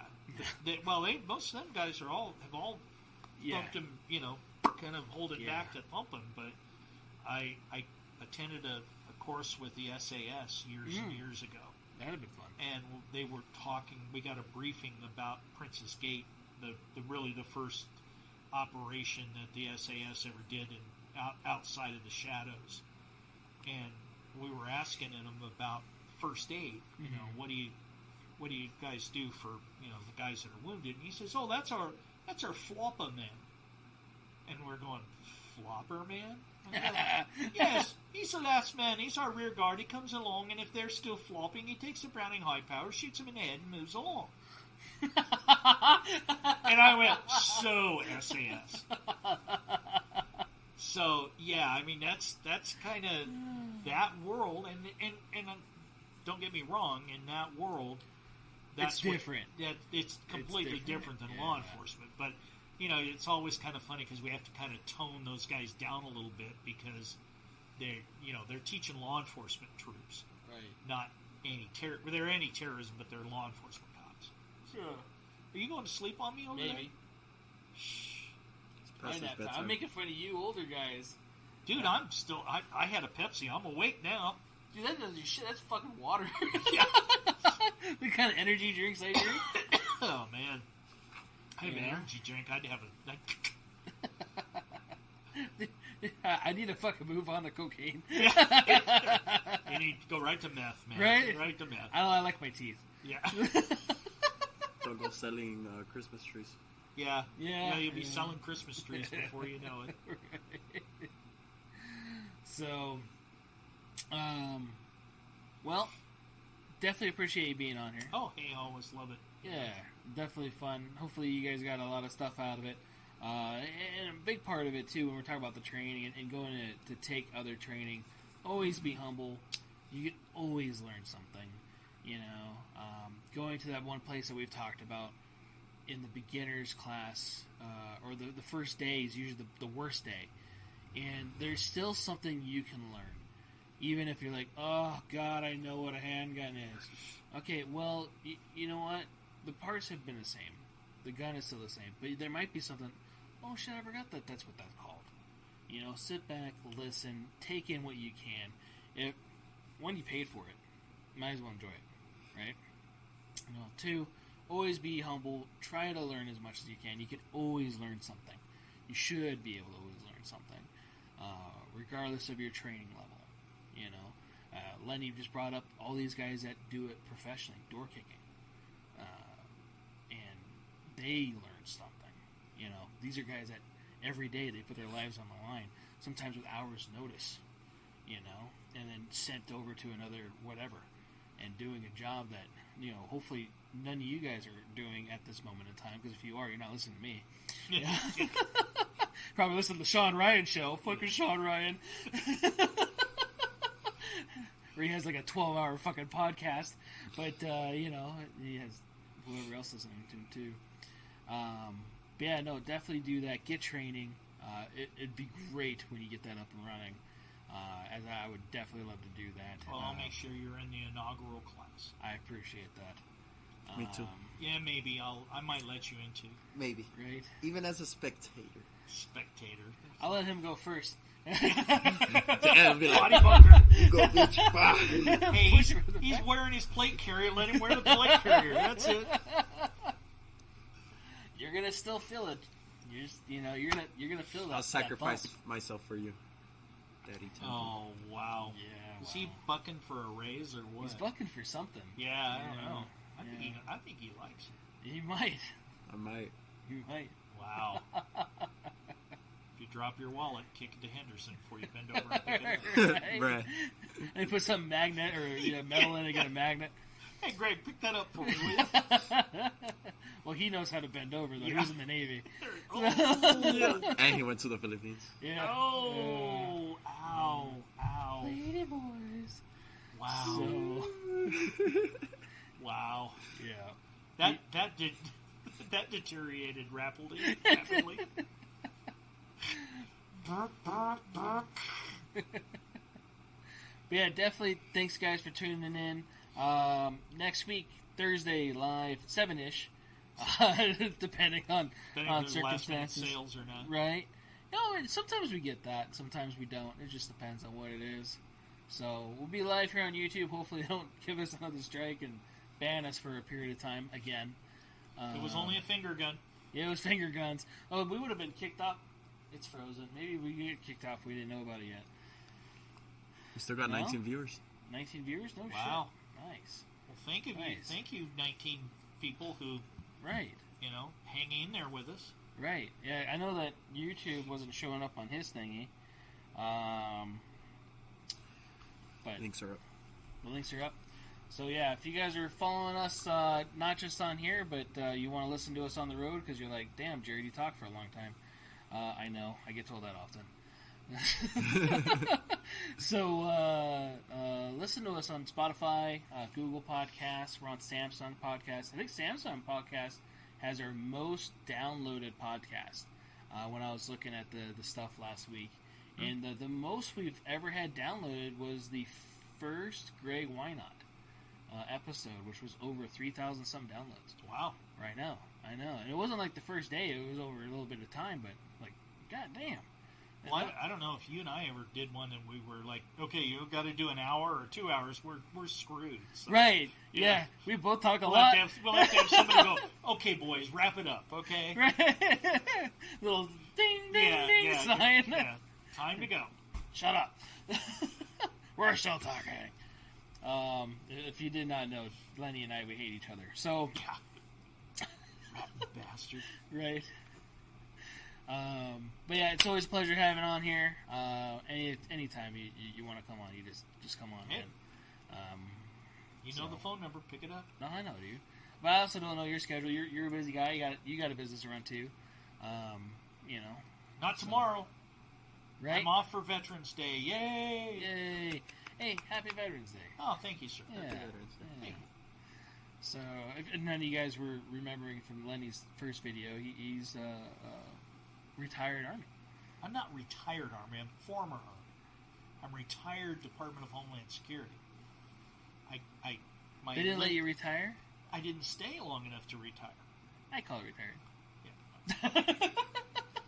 I was honorably discharged in the United States Army. Mm. So that's where it all started, and it went downhill from there. Downhill from there. Wait a minute, you guys are going to pay me and give me guns to shoot? Oh my! Yeah, right. Yeah. Sign me up. Yeah, sign me up, Sergeant. And of course, I was the dumbest fool on the planet. I said, "Well, I want to go somewhere. I don't want to go somewhere where I'm just sitting at the gate, waving cards." Yeah, in. South Korea. Yeah, no, they sent me to Fort Hood, Texas first. Oh, did they? Yeah, that was fun. Yeah. That was when Fort Hood was, the 2nd Armored was still in, 1st Cavalry and 3rd Corps. Okay. So there was like 140,000 GIs there. Oh wow. And it was post-Vietnam, so it was interesting. I learned a lot there. Yeah. Yeah. So, but yeah. Thanks again to all you vets, and happy birthday to you devil dogs. Yeah. So, but yeah, I'll be on anytime you need me, man. Oh yeah, dude. Anytime. Anytime's a good time. We definitely have to go out do a separate shoot. Yeah, well, we need to go out and do a bullpup. Yeah, that's what I meant. Because God and invite me too. Wow. What days do you have off? Thursday, Friday. So what are you doing this Saturday? weekend? Yeah. Saturday. Or any day in the morning. Any day in the morning. So Saturday night afternoon. shoots. Yeah, Saturday afternoon. Night shoots. Yeah. Yeah, I do gotta shoot my nods a little bit more. Yeah, or shoot with my nods, not shoot them. I got a couple of thousand rounds of 5.56 tracer too. See, yeah. I wouldn't know. I never get invited anywhere, so. Oh, always a bridesmaid, never a bride. Oh. Right? Oh, he's gonna. I'll bring the thermal out too. Oh, I didn't know you had a thermal. Yeah, I should have brought it. Ooh, yeah. I just did a thermal video. If anybody didn't see it yet. I didn't know that. Yeah, so I shot the Scorpion suppressed under thermal, and then the SIG 556 suppressed with the SOCOM can that we were talking about earlier. So you could actually see the heat of the barrel and the suppressor to change and everything else too, and the difference in contrast. Yeah. So chased Buddy around, looking at it, recorded it and stuff. That was cool. But yeah, dude, it's awesome. Under $1,000 for a monocular. Wow. Yeah, really good quality. Oh, that's cool. Really good quality. Looking for sponsorships, ATN. So, yeah. Well, I own a high-end security company, so if anybody wants to give us gear to test, trust me, we can use it. Right. Which, again, I'm surprised you guys, and I'm glad. Let's say it that way. You guys are not busy this week. Yeah, well, there's guys. I got guys out right now. Yeah. We've been doing a lot of work for Fox News. Yeah. We did details for Tucker Carlson, so Sean not locally. Hannity, DC wise. and then when they were in town, and then okay. When they did the town hall, that was all my guys that were doing the security. Oh, okay. And then we just during the Tuesday and Wednesday we were doing security escorts for the Fox News reporters that were here in town. Oh wow! So we get a lot of that business. Yeah, That's cool. and I got guys out right now working. So Good. you know, affords me the time to come here. Right. Oh. Yeah. Oh.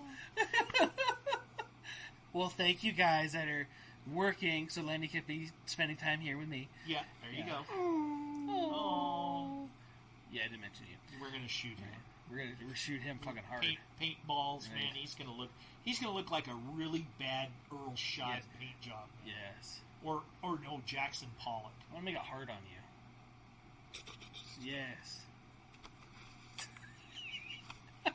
Dude, I'd be covering up a little lower. Yeah. Yeah, I didn't say where. Yeah. Oh. Anyways, thank you for coming. Yeah, thanks guys for tuning in. Thanks for hanging out with us this long, and thank you again, Lenny. For coming. Anytime, bro. So you guys be safe. Stay safe. Hopefully you guys have a good weekend, and hopefully everything's all good throughout the next. How many hours do we have left in the election determination? Like Well, tomorrow, actually, isn't it? I was listening today, and I guess it's before it's really certified, like Yeah. the Supreme Court, Right. Nevada Supreme Court.